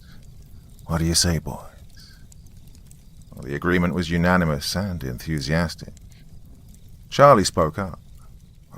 "I say we get back to camp and gather what we can. Besides, Bob's on his own. If we are being hunted..." Well, they hurried back as best they could. There was no sign of Bob, though he'd packed up his gear and had it ready to go. Apparently he'd come to the same conclusion about leaving as they had, all on his own. Then he'd, just as apparently left, only not on his own. A smear of bright blood that ended in a crimson handprint on the wall next to the entrance of the cavern spoke to his fate. They loaded minimal gear and maximum gold. They unashamedly took the shares of the 3 missing prospectors and divided them up as evenly as possible. The missing men would be unlikely to need the treasure, and it had already been extracted, so, well, it got dark before they completed the trek to the river. They found a nice campsite with a rocky outcrop that would protect them from behind. Luke suggested that they take watch in twos, with him on a long shift that would overlap the other 2 watches during the deep part of the night. Well, the tired campers were soon snoozing, whether on watch or not. "Hurt. Need help." Bob's voice awakened the trio. The sound came from below, toward the river. The men looked at one another in fright. "Was that really Bob?" George asked. "It sounded strange. Maybe kind of hungry." Charlie shuddered and then sat shivering and frozen in place. Luke gave the order. "Everybody stay put. I don't think that's Bob. I think it's whatever's been luring us into the woods." He eased back the hammer on his old Winchester 73, a yellow boy rifle that had belonged to his father. "I think that we're all on watch until dawn. Charlie? Charlie, you all right?" Charlie started when Luke repeated his name. He looked at him as though he was a stranger, then looked at George in a similar manner. He gazed all around, into the encroaching darkness. He bowed his head and shook it, and then mumbled, "I don't think I'll ever be right again." "Help! Come, help!" The voice rose in volume and pitch, then a rhythmic chanting, initially almost inaudible, ensued. Eventually wails penetrated the air to punctuate the rising tide of the quasi-tune. Moans and whispers spoke of hunger and need, of empty bellies and soulless plight. Charlie bolted upright and scrambled to his feet. Before Luke or George could stop him, he ran out into the dark, screaming, "Stop it! Stop it! Stop!" His last cry was cut short by a wet, crunching sound and a whining whimper, with the hint of a bubbling whistle as he expelled oxygen from an open wound in his airway. The sounds ceased abruptly. They were replaced by odd murmurs beyond the feeble light of their watchfire. Then a roar burst from above them, over the top of the rocky outcrop. The two surviving prospectors rose and bolted together down the mountainside towards the river. Luke looked back as they left the circle of light and thought he saw a large silhouette of a bullet-shaped head that rested directly on a pair of impossibly broad shoulders as it rose above the outcrop. He fled away into the forest and did his best to keep up with George, who was more experienced at moving in deep woodlands. They ran past several figures in the night, one of which was of gargantuan height, but thin in a way that bespoke the grave. Its pale outline nearly glowed. Then the man heard a gut-wrenching sound, crack, followed by a rumble that issued from above and behind. Avalanche! Luke jinked hard to the left, while George continued to run all out straight ahead and away from his companion and the falling rocks. The sounds of tumbling boulders and all too human screams of fear and pain stormed quickly after him. Luke found a tree that had fortuitously fallen upslope during some long-ago storm and dove into the hollow of the root ball. The rumble of the tumbling boulders and other detritus swept up in the rock slide, evolving into a roar, and he choked on dust and felt the sting of gravel as most of it pounded downslope on either side of his shelter. One large stone careened off the old tree trunk and sailed over his head and body, to land just a few feet downslope. Once it had all settled, the entire mess resolved into a field of boulders and rocks sprawled among the verdure of the lower slopes.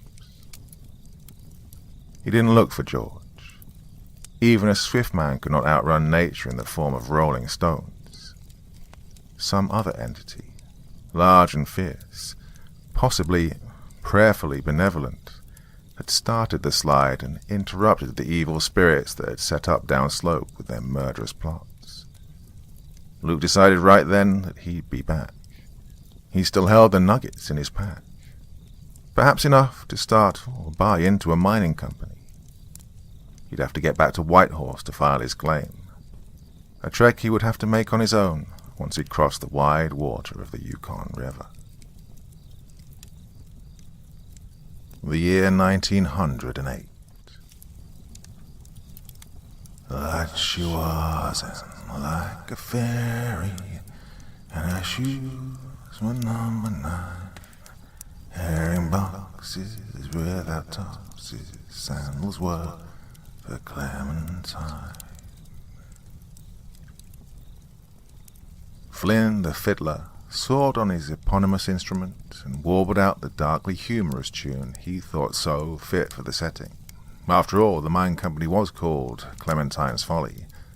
The mine itself was set in a hollow with a drop-off from the mountain, rather than in a canyon.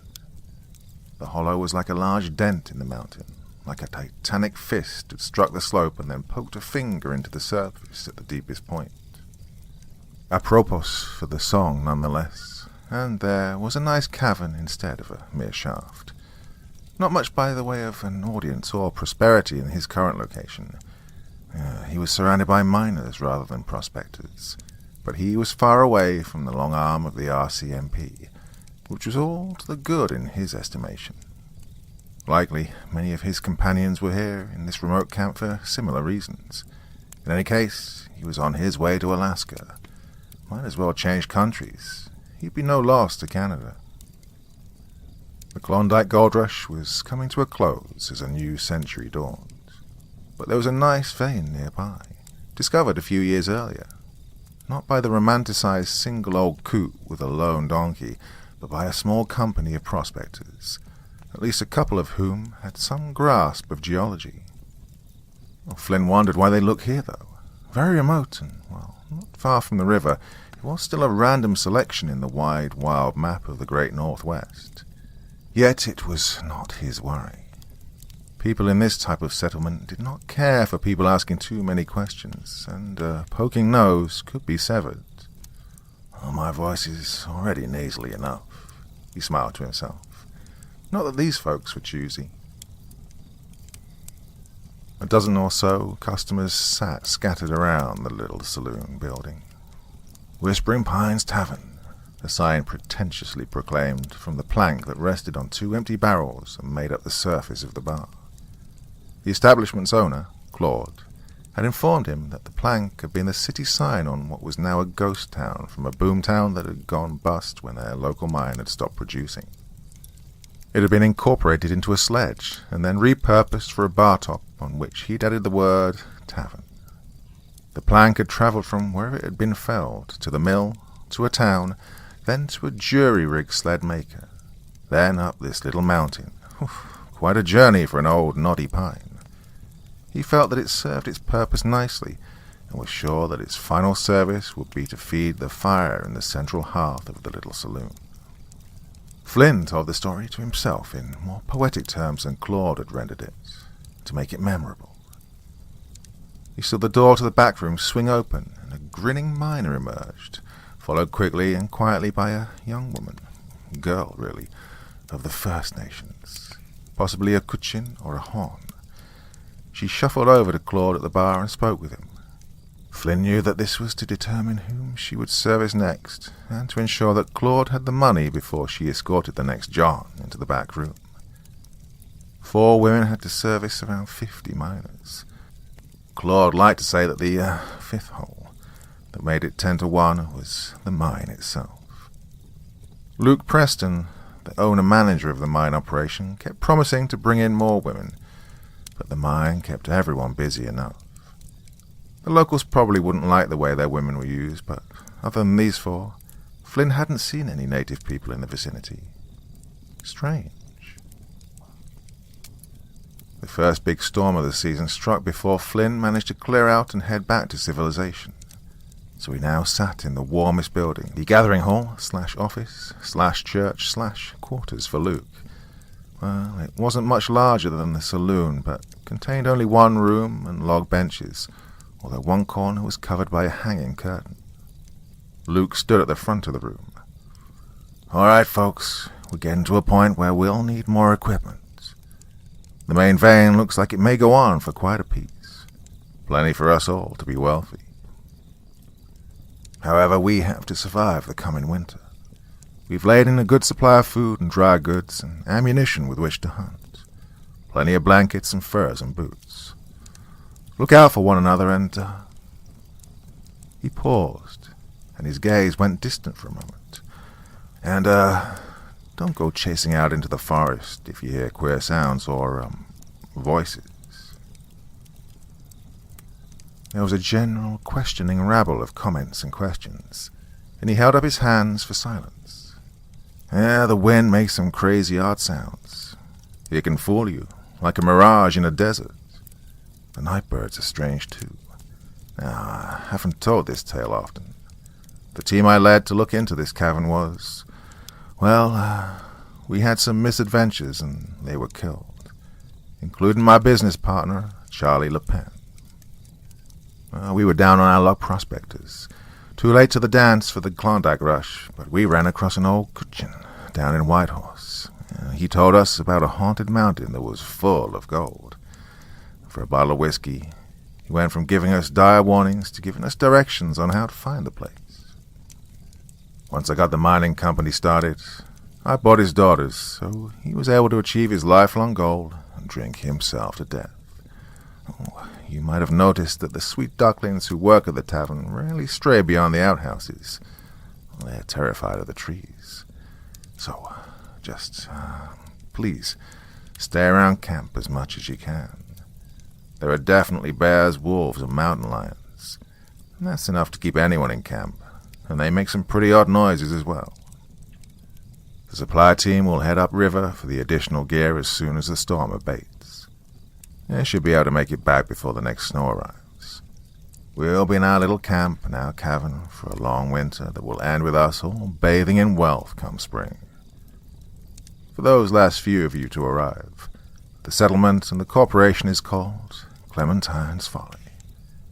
It was going to be called Clementine's Reward, but, well, after Charlie and the others, it seemed like we'd invited ill luck on our endeavors, so a less happy-sounding name was in order. Roll she ducklings to the water every morning just at 9. Struck her foot against a splinter, fell into the foaming brine. Winnie scrubbed her sister Dottie's back. Their sisters had already bathed. They used the same tub, and the water had cooled to a little below tepid.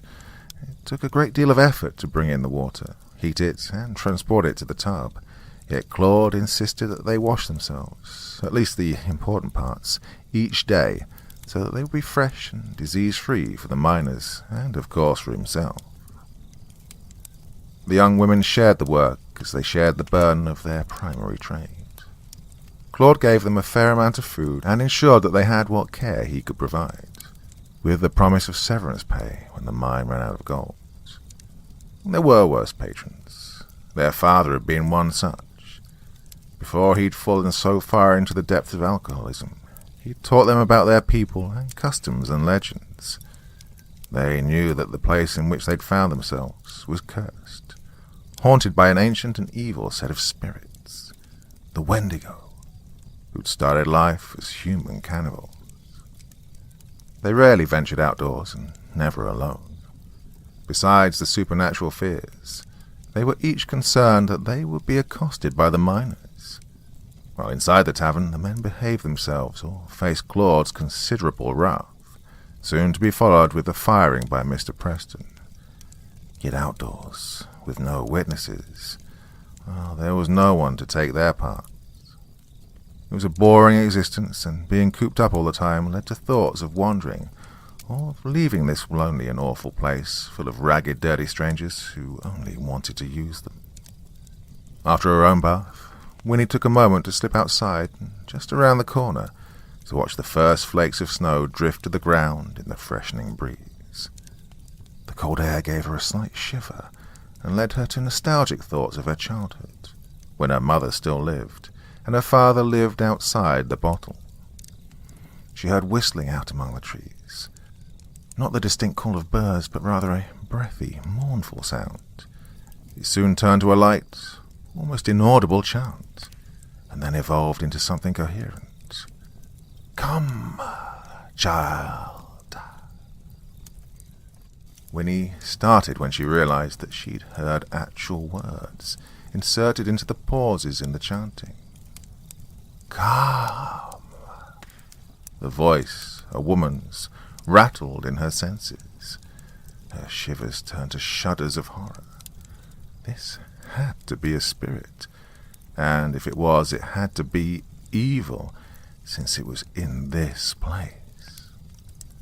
She started to turn, to rush back inside to the comfort of her sisters and the warmth of the central hearth fire. Yet there was a longing in the sounds that wafted among the ever-thickening snowfall. A miserable loneliness that echoed her own. "Sweet child, come," the voice entreated. At last, she did.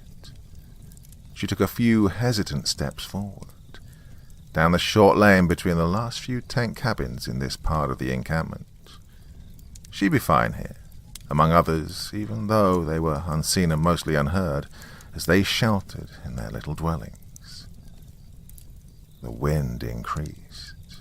She knew that soon Dottie or one of her other sisters, Nana or Naka, would come out and call her back inside, back to the miseries and the dirty men. The voice had begun to sound like a much nicer option, a comforting presence that sounded so much like Mother. Yes, that was Mother calling. It had to be. No one else would care enough to come for her. "Yes, sweet child, come." The voice penetrated the new whistles of wind that now accompanied the eerie, whispering trills that had first caught her attention. She was now past the last of the structures made by the outsiders. She was under the welcoming trees. She was inside the forest of fear that felt like, well, like home. Ruby lips above the water, blowing bubbles soft and fine. But alas, I was no swimmer, so I lost my Clementine. We gotta find her. She's outside in the snow. I looked in the outhouse. She ain't there. I saw some tracks heading out to the woods. Oh, the snow is getting bad. She'll get lost. Dottie entreated her sisters. Nana looked at her head in annoyance. Winnie's always getting stupid notions, but even she ain't stupid enough to walk off into the trees when a storm's starting. She's probably with one of the miners. Maybe they offered her a nugget, or she took a shine to one, or they took a shine to her. Nakar giggled. It's true. Few of them are decent enough, and not just bucking ponies in the sack. Some even wash themselves. Dottie assumed a worried expression. We gotta tell Claude. He'll help. He don't want nothing to happen to us, especially Winnie. She's his favorite. Nana's expression soured further. Now listen, fool girl. We don't want Claude to get upset. He's promised us that when the mine plays out, he'll give us a cut and we can go on our way, free and clear. Winnie's flighty, but she ain't stupid. She'll just have to work harder until the snow stops. She can make it up to us by taking on some of the rougher men tomorrow. Winnie had followed the voice until the camp disappeared from view behind her. And then she saw it. The towering presence, all spikes and antlers. The elongated features loomed towards her, and the mouth gaped open. A hideous wail issued from the depths of that orifice as bony hands seized her from either side and a filthy palm settled over her mouth. They lifted her as she thrashed and struggled to free herself, or at least break free long enough to scream for help. Yet those bony hands were many and strong. She lost track of time and sank into a miserable stupor. She felt warmth, and her head cleared enough to take in her surroundings. Faces surrounded her, both male and female. A few wore disturbing grins, full of filed fangs that bespoke foul appetites. They stank, and many of the eyes rolled into madness. Eventually a male, taller than the rest, approached and yelled at them. His language was clearly related to her own, as well as English and French, though he spoke in a nearly unintelligible manner. He loomed above her and pounded his chest. Rokcha. That was her introduction to her new mates, the leader of this faction of the tribe with a name none of her people would willingly speak. Wendigo. Where's your sister at? Where's Winnie? Claude menaced Dottie, upset with the silence from her sisters and her. I don't know. We looked for her when the snow started, but we couldn't find her. Dottie stammered, and her sisters looked around in panic, huddled on the edge of the cot nearest the main room. If you told me, I could have taken some men and gone out to find her. Now the storm is dumping snow. Who knows for how long? He shook his head. We got men lined up ready to go, and only the three of you can take care of them. He looked at each of them in the eyes in turn and then shouted, Get to it, you lazy slobs. The snow was early in the season and not too deep once it had stopped falling by noon on the following day. Claude, true to his word, took two of the camp men who typically hunted to supply meat for the denizens of Clementine's Folly and struck out into the forest. Dottie had wanted to go. She pointed out the last known direction of travel for Winnie, yet Claude had told her to stay put before he tramped out to look for her favorite sister, the only one who cared about her in this world. Claude, a determined look on his face, called his companions to notice. See here, tracks. They lead towards well, deeper into the trees. Yeah, it's pretty dark in there. The hunters agreed, and they decided to take out their firearms in preparation for action should the need arise. They continued their trek, which led along a circuitous route toward the same area as the cavern entrance of the mine through the ever-darkening shade of the forest. None of them commented that the snow had fallen after the girl had left the camp and would have covered her tracks.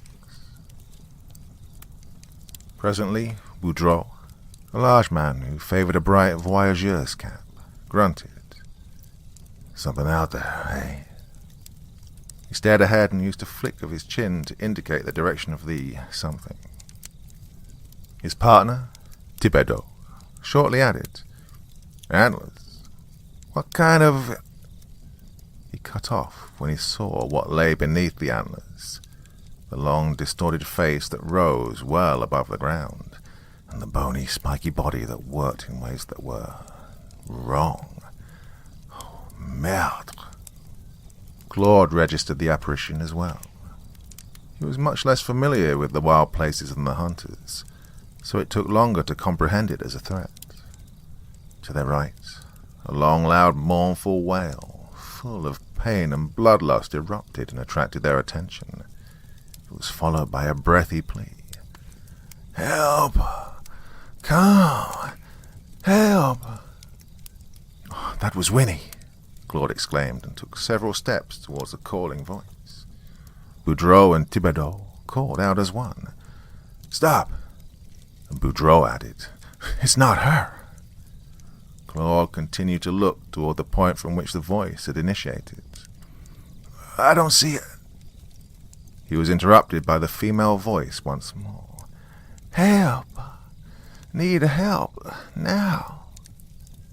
He charged forth into the heavy foliage and called, "Winnie, I'm coming, girl."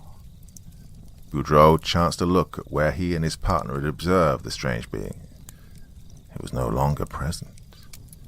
He nudged his partner. "Oh, come on, let's catch the fool." Claude rushed forward and continued to call. He caught a glimpse of a pale figure to one side of his path and paused. "Winnie, that you?" He felt the hard impact on the back of his skull, and then secondary impact from when he landed on the snow-covered ground. But afterwards, he felt nothing more. Thibodeau called to his friend. "Boud, not so fast. We need to stop and listen." Boudreau complied. They stopped and strained to hear whatever they could. They'd strayed near a rocky outcrop. "I think we're near the cavern," Thibodeau added unnecessarily. "At least if we follow the rock wall." He froze, and from behind them came the call of their former companion, Claude. "Help! Come help! Hurt!" The voice trailed off, as if it had run out of breath. That voice, so full of distress and hunger, of need. Thibodeau began to walk toward the voice. "Claude, come to us, eh? You hear me?" A moaning wail echoed from the rock face, and then a disquieting silence set in around the men. After a moment, a low chanting began, just on the edge of the hearing, rhythmic, filled with enticing female voices. Boudreau cleared his throat and looked in the direction of the cavern. "I think we should go to the mine. Luke will be there. We can get more men, huh?" He turned his head back to see his friend disappear into the trees along the trail they'd followed. "Tibby, where are you going?" he called fruitlessly. The man kept walking, as though in a trance. He looked down and shook his head in frustration. "Come back." His call was interrupted by a choking noise from up ahead, a squeaking exhale as if Thibodeau's throat was constricted. A sharp, bloodied point erupted from the back of the man's neck, accompanied by a small spray of blood. Boudreau stepped forward. He raised his rifle as he did so, and yet he stopped abruptly. There was nothing he could do for his friend, he reasoned, so he turned to race toward the mine. only to feel an intense pain as a sharp object entered his guts and began to twist and wrench. He grunted and vomited blood onto the rocks near his feet. A pale, spiky being stood before him. It lowered the butt of the spear it had plunged into him so that his blood trickled back along the shaft. Then he bent forward and licked the hot crimson liquid from the wood. The face smiled up at him. The teeth filed into a maw full of fangs, now tinged with his lifeblood. He felt the rifle slide from his weakened grip and sensed the ground rushing toward him. It took him a long time to die, but he was never able to scream. And the miner 49 soon began to be confined. Thought he'd ought to join his daughter, now he's with his Clementine. Winnie looked up hopefully when the hunters returned. It was cold and she was hungry, as were all those who awaited the meat bringers. Yet she recoiled in disgust when she saw what they carried into the camp that was set just inside a cave and concealed by hides and brush. The rest of the tribe enthusiastically greeted the food and those who bore it. She recognized the corpses of the 2 mining camp hunters as a large part of the coming feast, and her heart lurched. It sank when she saw Boudreaux's features, twisted in agony and set for all time. And then she saw Claude, his skull shattered and his face frozen in surprise. She turned away and heaved as her gorge rose. Instead of sympathy, she noted curled lips of contempt and resentment. Who was this girl to vomit at the sight of our favorite food? Their expressions read. As she recovered and looked up in fear, the fist of her new mate slammed into her cheek and knocked her to the ground. Once she recovered, a pair of the older women gathered her and forced her to help with removing the clothing and gear from the cadavers, and then butchering and cooking the men. By the time the meal was served, enough of her mind had shattered to allow her to eat.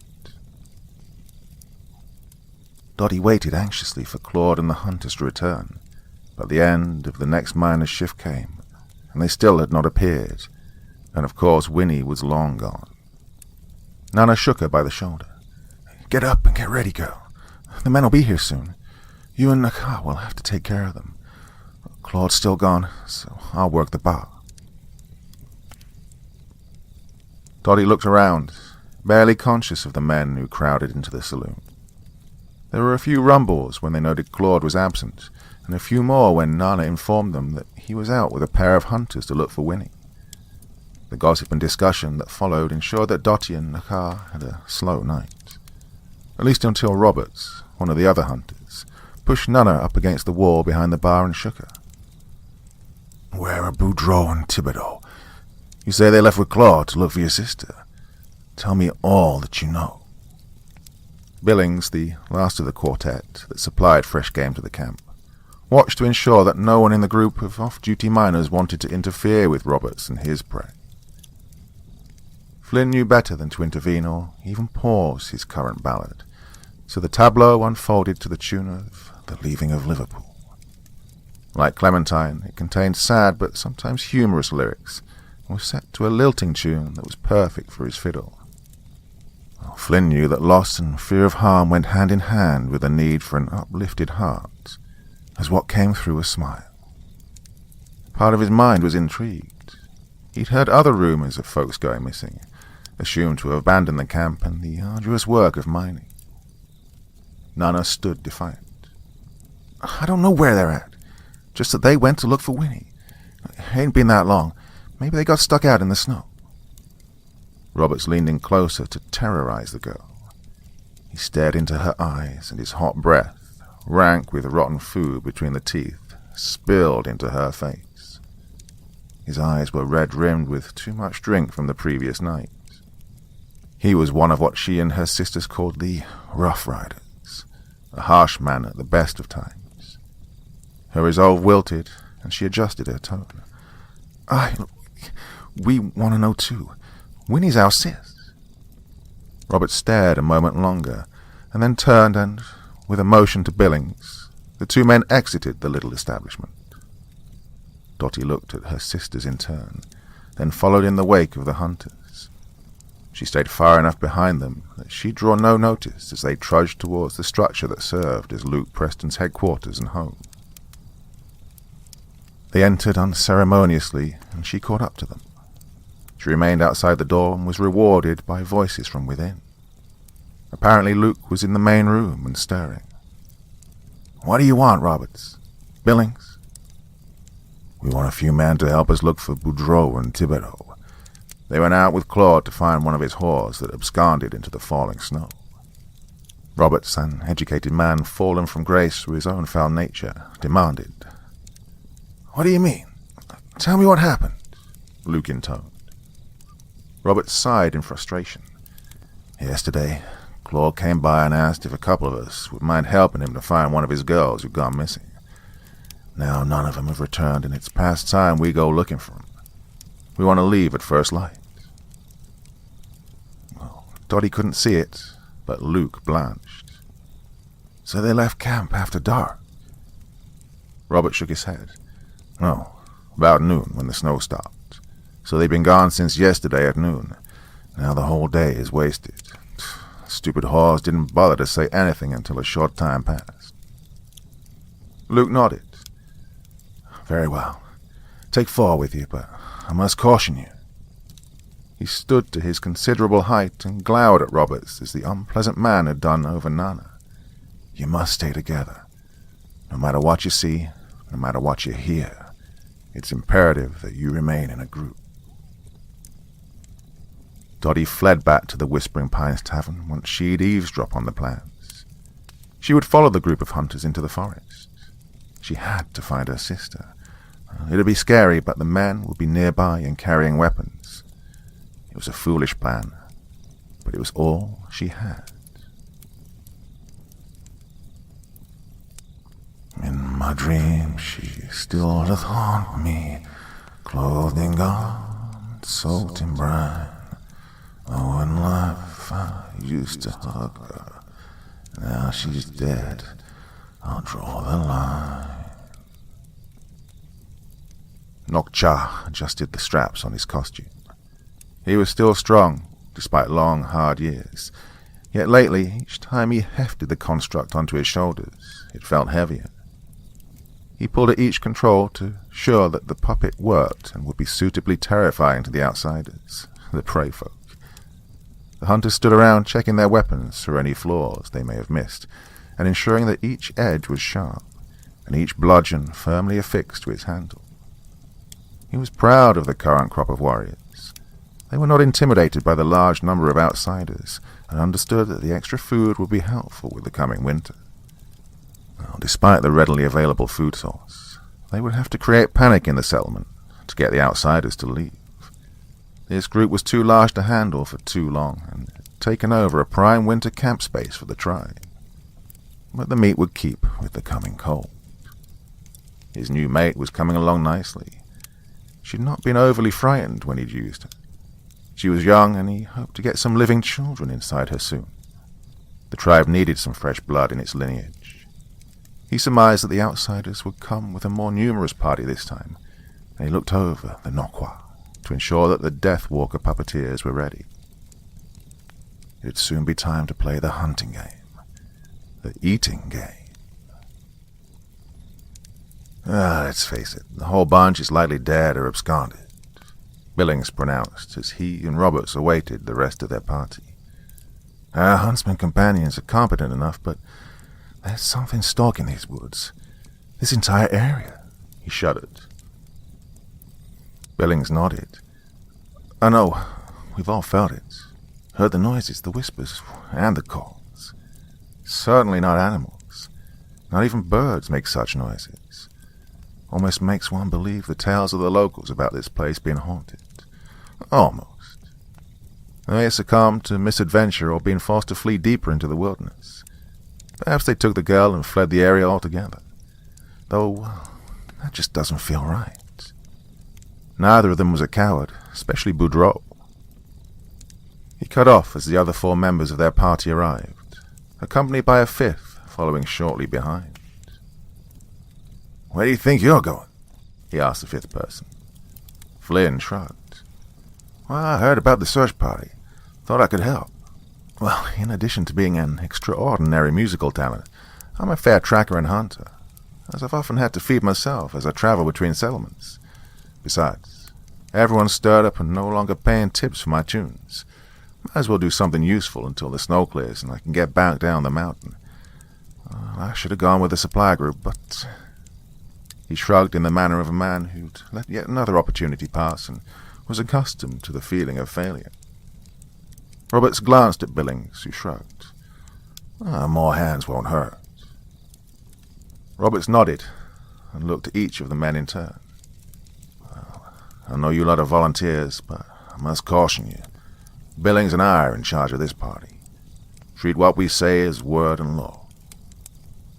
That's the best way to succeed. I see that each of you's armed, except for you." He looked at Flynn.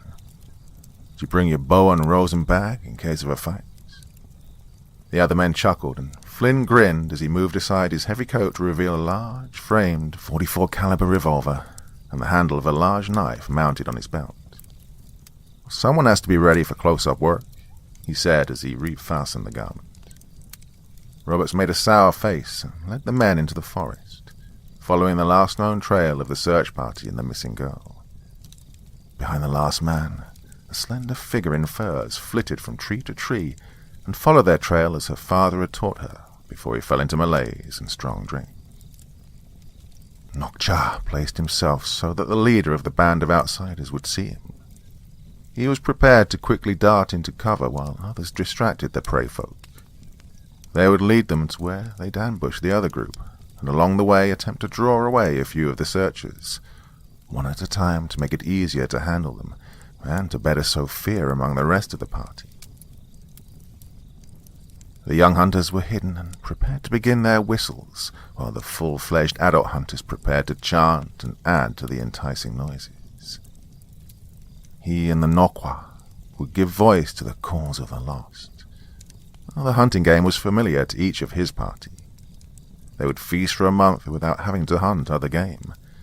When the dark-hued man who called out front of the prey folk reached the right place, he started the game. He called out in a voice that was a fair mimic of one of the previous trio of the searchers. "Helper! Hurt!"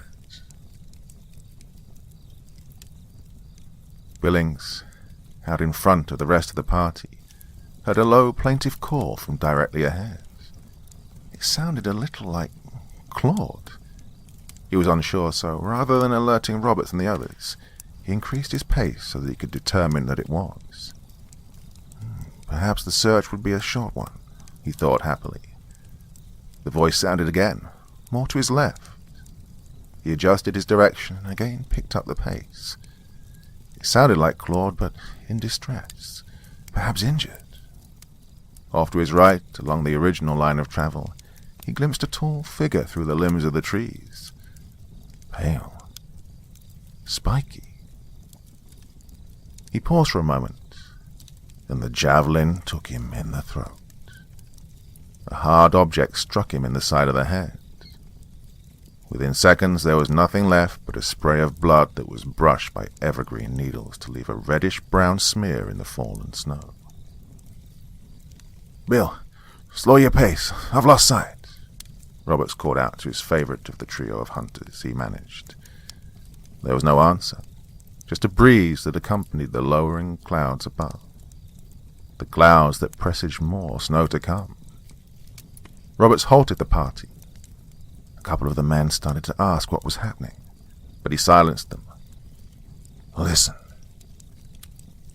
Except for the soughing of the breeze through the trees, there was absolute silence. Nokcha grinned in satisfaction. The hunters had done well in taking one of the leaders of the party. Now the others would be indecisive, worried for their friends, distracted. He ensured that the hunters had moved away from the area quickly and as quietly as possible. This was a time for the outsiders to face silence, so that when the sounds of the hunters and Nokwa began again, the party would divide and be lured to their individual dooms. And so it went throughout the day. Their next victim paused to relieve himself while the rest of the party advanced. They baited 2 more into wandering into the woods. The tall one with the bright red hair had tried to stop the second one from leaving, but failed. That one had alerted the lead outsider when he fired the big pistol into the trees, and then they come into the trees as a group. Nokcha feared that they'd learned their lessons, and the hunters were forced to leave behind the meat, so he called off the hunt. It was time to spread terror in the main camp where the diggers removed the pretty yellow rocks from the cavern, the place where his tribe wanted to spend at least part of the winter months. Besides, he wanted to pause long enough to take a good look at the new prize, the one who'd followed the party of outsiders, who looked something like his new mate. Perhaps he would give her to his best Nokwa. Black Cat Petipa was tired. He'd worked his entire shift, then gone to the Whispering Pines to have a romp with Nana. After that and a few drinks, he was ready to sleep. As he neared the cabin he shared with one of the other miners, he heard an odd noise that came from the trees at the edge of the camp. A strange, whistling sound, just at the edge of the hearing.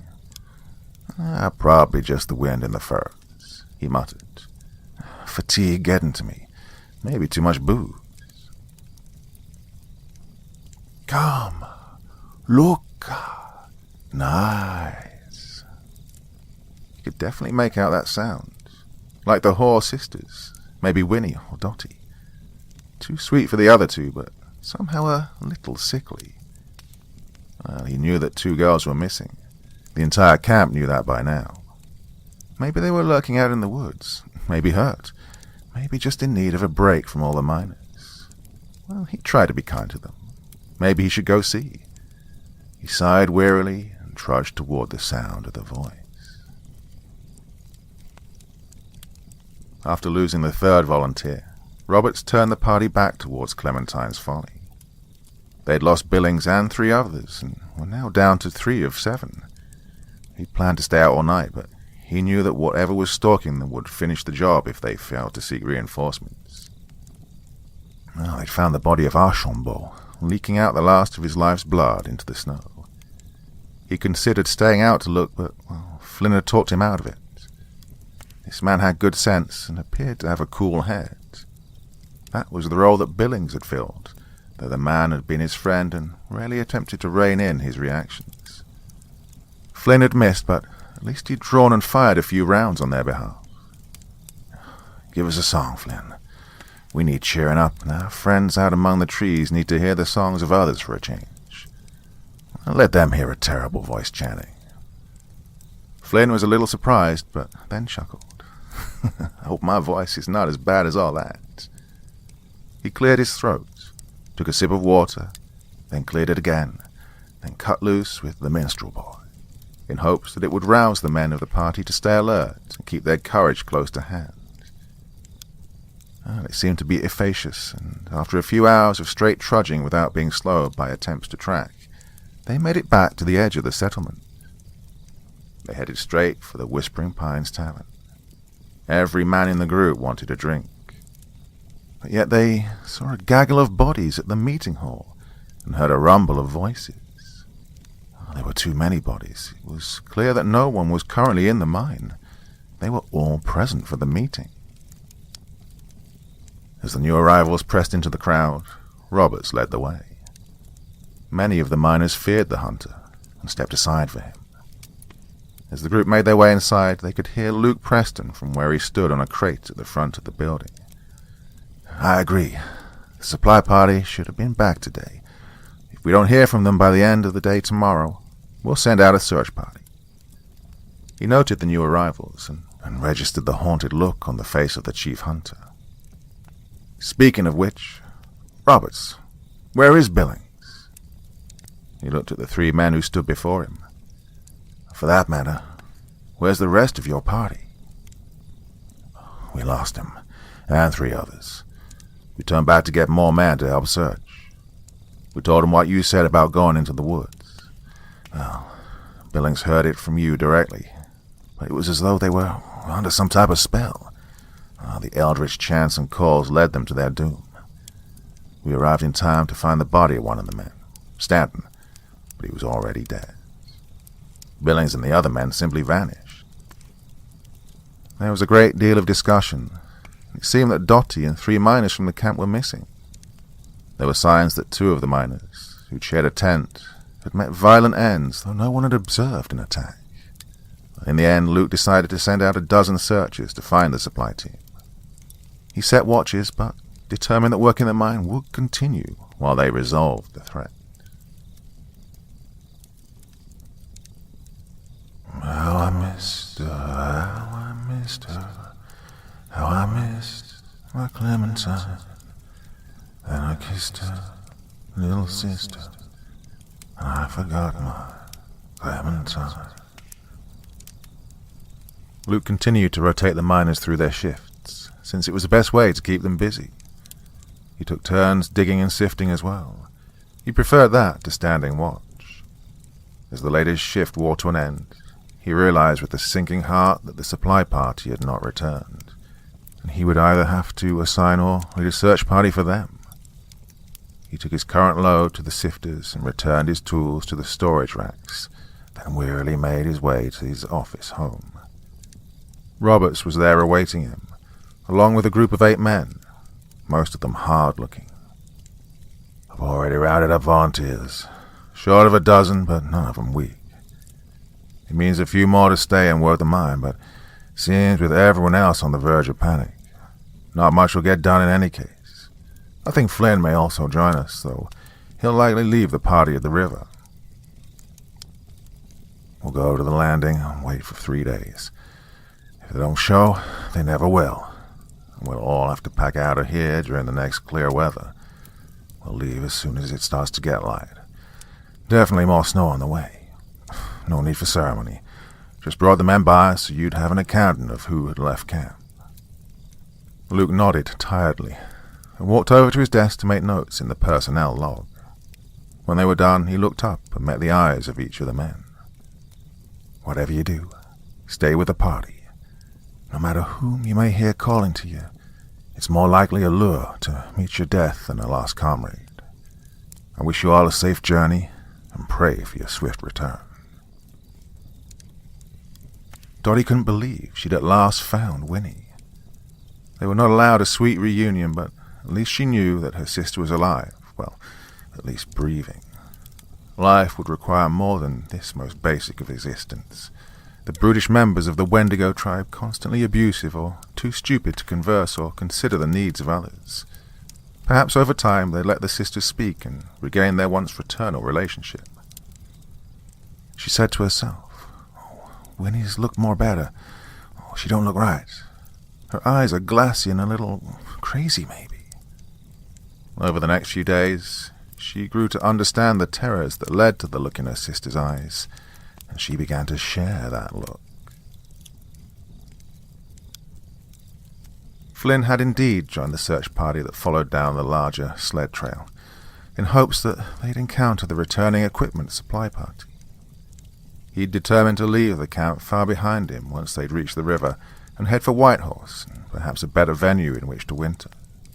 For now he trudged along and glanced in concern at the glowering clouds that threatened more snow, much more. The rest of the time he attempted to remain alert. He knew that something horrible lurked in this forest, this land of fear, and he wanted to get away from it. He had the generous tips of drunken miners in his little pouch, along with a few nuggets he'd liberated. Definitely time to go, he cogitated. But the chanting began off to the west. He knew the sounds would grow louder, more enticing, so instead of the reverie to which the calls invited him, he determined to alert the others. Be alert. There's a chant from the woods. If you listen too deeply, you'll stray. And if you stray, you'll die. If anyone runs into those woods, he's dead. Forget him. Roberts grunted from near the front of the line. Yeah, ignore them.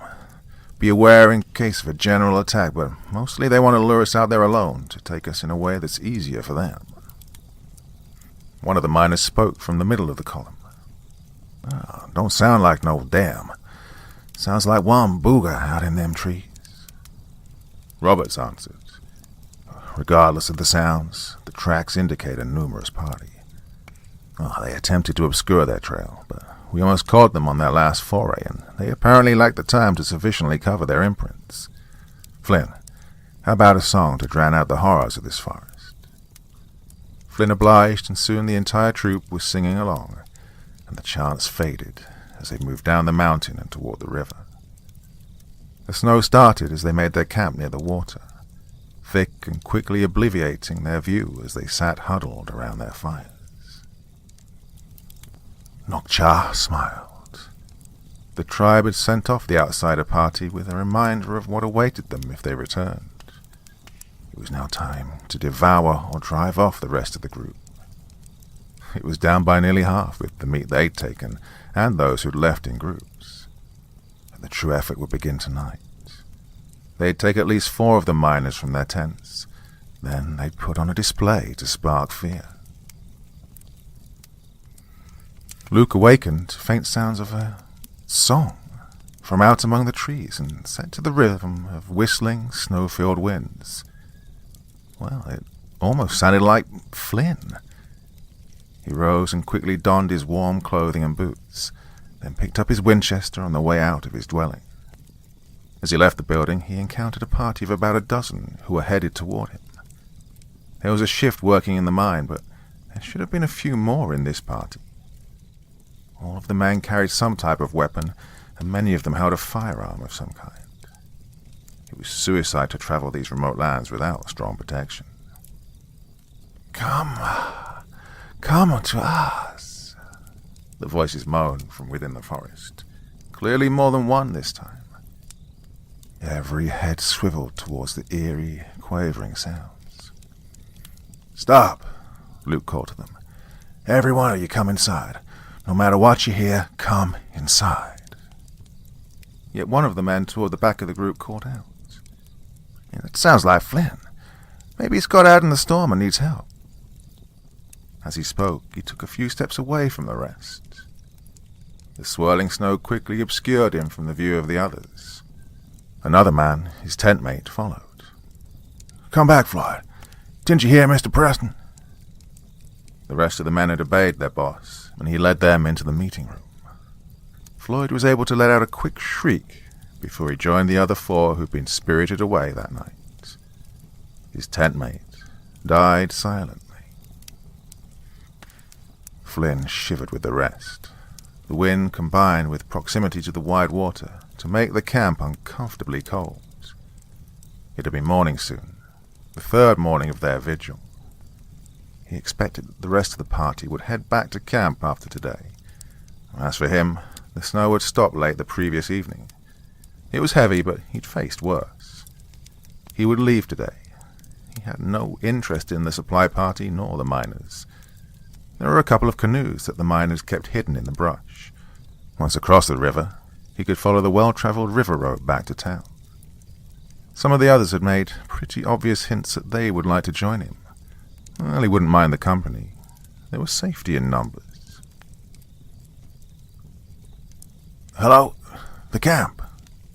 Voices called from up the sled trail. Flynn and the others looked up as a group of people in a gaggle, some of whom appeared to be wounded, descended the sled trail from the direction of Clementine's Folly. They were soon recognizable as miners. Once they were closer, the man who called to them spoke for the group. The rest looked exhausted or in too much pain for conversation. We have to go. Whoever or whatever haunts this mountain has beaten us. We're carrying as much of the cachet as we could. We'll split it with your men, but we have to leave this place. Roberts looked over the group, which included Nana, who sported a large bruise on her left cheek and dried blood around her mouth. Come on to the fires. We'll gather some more wood, and you can tell us just why you've apparently mutinied. Before that, Luke, Mr. Preston, did you kill him and the others? The man shook his head. We all like the man. The deal he gave us to help him mine was uncommonly generous. It's just, well, we can't spend it if we're dead. Later, around the fire, the spokesman, Castor, took up the tale. We stayed in the meeting house until the next morning. Then we searched the camp. None of the miners had returned, but we found the girls at the tavern, the two who were left. Anyway, Luke rounded up the entire bunch and herded us into the mine. The shift members were still there. We all gathered and took account of what we had by way of supplies. We carried all we could to the mine. Mr. Preston led us and set up a little fort at the front of the cavern. We set up watches. Everything went fine for a while. And then the chanting started again. This time it echoed throughout the cavern, like some sort of tortured spirits. The girls curled up together and cried in fear. Some of the men may as well have joined them. He'd sunken further into the memories as he spoke. Then he looked up. The sounds were no longer coming from the forest. They were all around us. We knew that we had to make a break. The mine was the source of the haunting. We tried to convince Luke, but he wouldn't have it. We took a handful of volunteers to the deepest part of the mine. While they were gone, the rest of us broke into the ore store, shouldered our supplies, and left. He shuddered. They came back up to the entrance, and we had a fight. I don't think any of them was hurt too badly. He looked away as a rumble like distant thunder sounded from up the mountain, and all heads swiveled to investigate. Robert spoke first. Oh, that wasn't thunder snow. We all know that sound. That was a deliberate blast from TNT. Oh, my darling, oh, my darling, oh, my darling Clementine, thou art lost and gone forever. Dreadful sorry, Clementine. Luke and his last 4 miners had gone deep into the mine. He needed to work to allow himself to think. His enterprise was crumbling, just when they began serious efforts to extract from the mother lode vein. It was admittedly nerve-wracking to listen to the odd voices, but he was convinced that it was just wind moaning through the mine from some hidden breach or perhaps an underground stream. He knew that horror resided outside, in the forest. Of that he had no doubts, yet the cavern had always been safe. Well, the others had been skeptical, but he felt that if his small team could retrieve enough pure nuggets, the others might be convinced to return to work. It'd just take patience. He pounded at the flow of golden delight until it rang. He noted an odd echo, a pounding sound from the other side, as though there was a mirror Luke hammering the other side of the main, behind the wall. He stopped to listen. It wasn't an echo, but rather an independent thump. He took a step back from the wall and looked. After a few more thumps, a small spray of rock splintered and struck his chest. The head of a rusted pig protruded slightly from a small hole in the wall. It had been breached from the opposite side. He called out to the other men working around him, and they soon surrounded their boss, curious about what he may have discovered. Tucker bent to look through the newly made aperture. A red-rimmed eye blazed through and looked back into his. It quickly disappeared, and he stood, blinking dumbly until the tip of a javelin pierced his eye and drove into his brain. As Tucker's limp form collapsed, the miners fled. Luke called for them to remain and stay calm, but he may as well have shouted at the storm outside to stop the snow from falling. He walked after the rapidly disappearing figures as they faded into the black gloom and towards the light and air of the upper world. There was no point in running. He carried his pick and a lantern. As he drew closer, he heard disturbing sounds of fighting. He picked up his pace, and as he rounded the last curve that blocked the outside light, he saw the silhouettes of 2 groups struggling against one another outside the safe storage. It was where the partially worked gold was stored, a small grotto off the main cavern that he had secured with a sturdy log door with heavy metal hinges, and a clasp he'd brought from Whitehorse in anticipation of the need for security. The light from his lantern revealed that the storeroom had been broken open with heavy tools. A few figures lay sprawled about, clearly wounded, and one or two appeared to be still in final poses. "Stop! Stop this madness!" he shouted to little effect. He caught movement to his right and raised the pickaxe in time to stop a heavy shovel scoop from braining him. The man who wielded it was one of those who decided to leave. His eyes were now wild with fear and fury, and he drew back the shovel for another swing. Luke was faster and buried the pick in the man's chest. He attempted to pull it free, but the curvature had caused it to catch in the man's ribs. The meaty resistance to his tug would normally have made him sick, but his blood was up, and his body pumped adrenaline as quickly as it could. The man managed to bug out his eyes even more before he collapsed, feebly attempting to raise his hands to the metal tool that had pierced his heart and ended his life. Luke had no time for him. The miners who'd chosen to leave overwhelmed the last of the faithful five, as he thought of those who remained to help him, though with the loss of Tucker he supposed it was the faithful four now. He stepped back from them, and one gritted out a warning. "You best stay back, Mr. Preston. We all like you. You're a good enough boss man, but not even gold is worth dying over." Luke's shoulder drooped, and his chest heaved with deep, heavy breaths. "Go on, then. Take your share. Just leave some for these other men. The real men who kept faith." Well, there were some growls and rumbles of anger at his insults, but pragmatism won out, and the erstwhile miners scrambled to take what they could carry and made their way to the cavern exit. Luke roused his four remaining friends. "Come on, help me with the other contents of the safe." He raised his lantern and aimed the aperture toward the back of the grotto. There was a crate with bright red lettering that had been hidden under a tarp. The men, in their mad rush, had moved aside the covering, but didn't feel the need to waste carrying capacity on the contents. The letter spelled TNT. Danger. Explosive. Luke heard the rapidly crumbling back wall as the cannibals dug through like rabid moles. He and his small gang set the charges where he directed, and where he knew it would be the most effective. He sent the others back up to the front of the cavern and then fed out the wires as he shuffled back up the tunnel in their wake. He set the wires and raised the plunger. Nokcha pushed aside the men he'd ordered to dig through the back of the mine.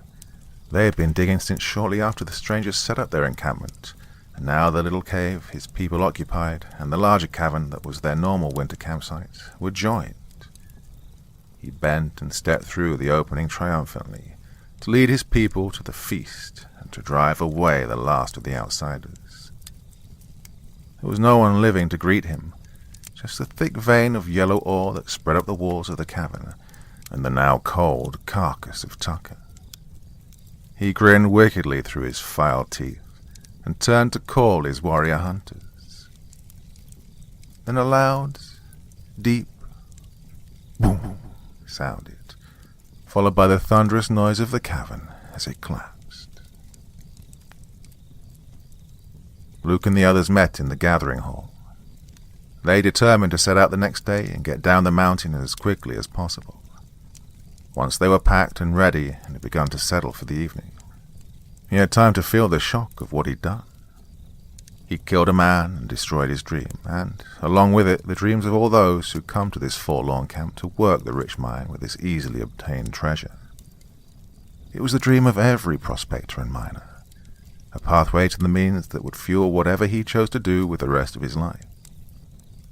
His pack now held just slightly more ore than it had when he'd fled the first disaster. His final thoughts before drifting into a fitful doze, rife with nightmarish images from his subconscious, were of failure and folly. Clementine's folly.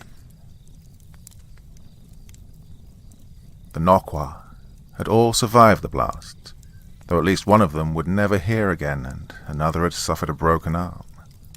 The one who was left relatively unscathed assumed the role of Nokcha. The others felt it must be the will of the spirits, since he had no visible wounds.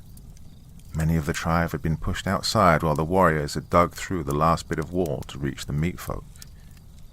It took some time to settle things, but eventually he decided that he would need to take over the mining camp to survive the current snowfall. First, they had to clear out the last of the miners.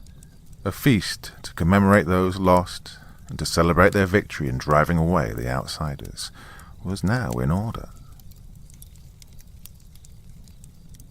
Mr. Preston, Luke, wake up, we have company.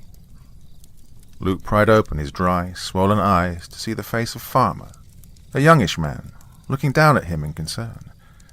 We only have your rifle and the old pistol that Pete has. 2 of us have picks and Roscoe has a wood axe. We could hear the cannibals ranging and rooting around the other structures. Pete took a peep outside and they seem to have gathered at the Whispering Pines Tavern. We need to get ready. They've started. He was interrupted by a loud, whistling wail, not of wind, but of a tortured soul.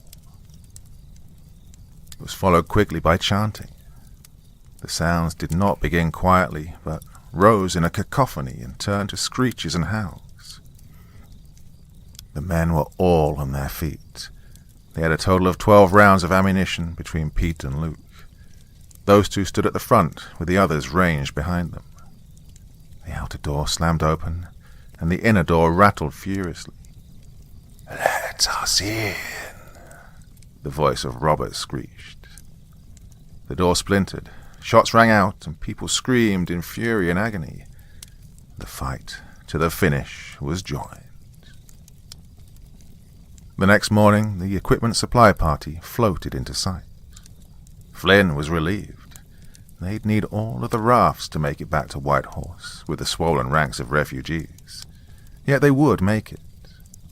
There'd been no sign of Luke, Preston, or the others, so shortly after noon they began to ferry people across the river. They'd take the large trail that passed as a road back to the town. He looked around at the shattered faces, a couple of them literally broken from the fight in the mine. He noted Nana looking back up the slope. They'd be in the last party to cross. "What are you looking at, girl?" She didn't answer at first, and he realized she was lightly looking with some last shred of hope to see her sisters. Nakar had never made it to the river. She'd left the party along the way and had never returned. He was a little startled when Nana finally answered. "The old man of the mountain is watching from behind those trees, making sure we leave. Probably best we never come back." Flynn assumed that she meant some native superstition, a forest spirit. He took her by the arm. "Come on, time to go," he said in a low, calm tone. As he helped the young woman aboard the raft, he glanced back into the shadows of the trees and saw a face. A large face with crude, primitive features and glaring, savage eyes. He blinked and shook his head, then scrambled at the handle of his big 44. When he looked again, the face was gone. Perhaps he was never there, he said to himself. I will definitely have to compose a ballad.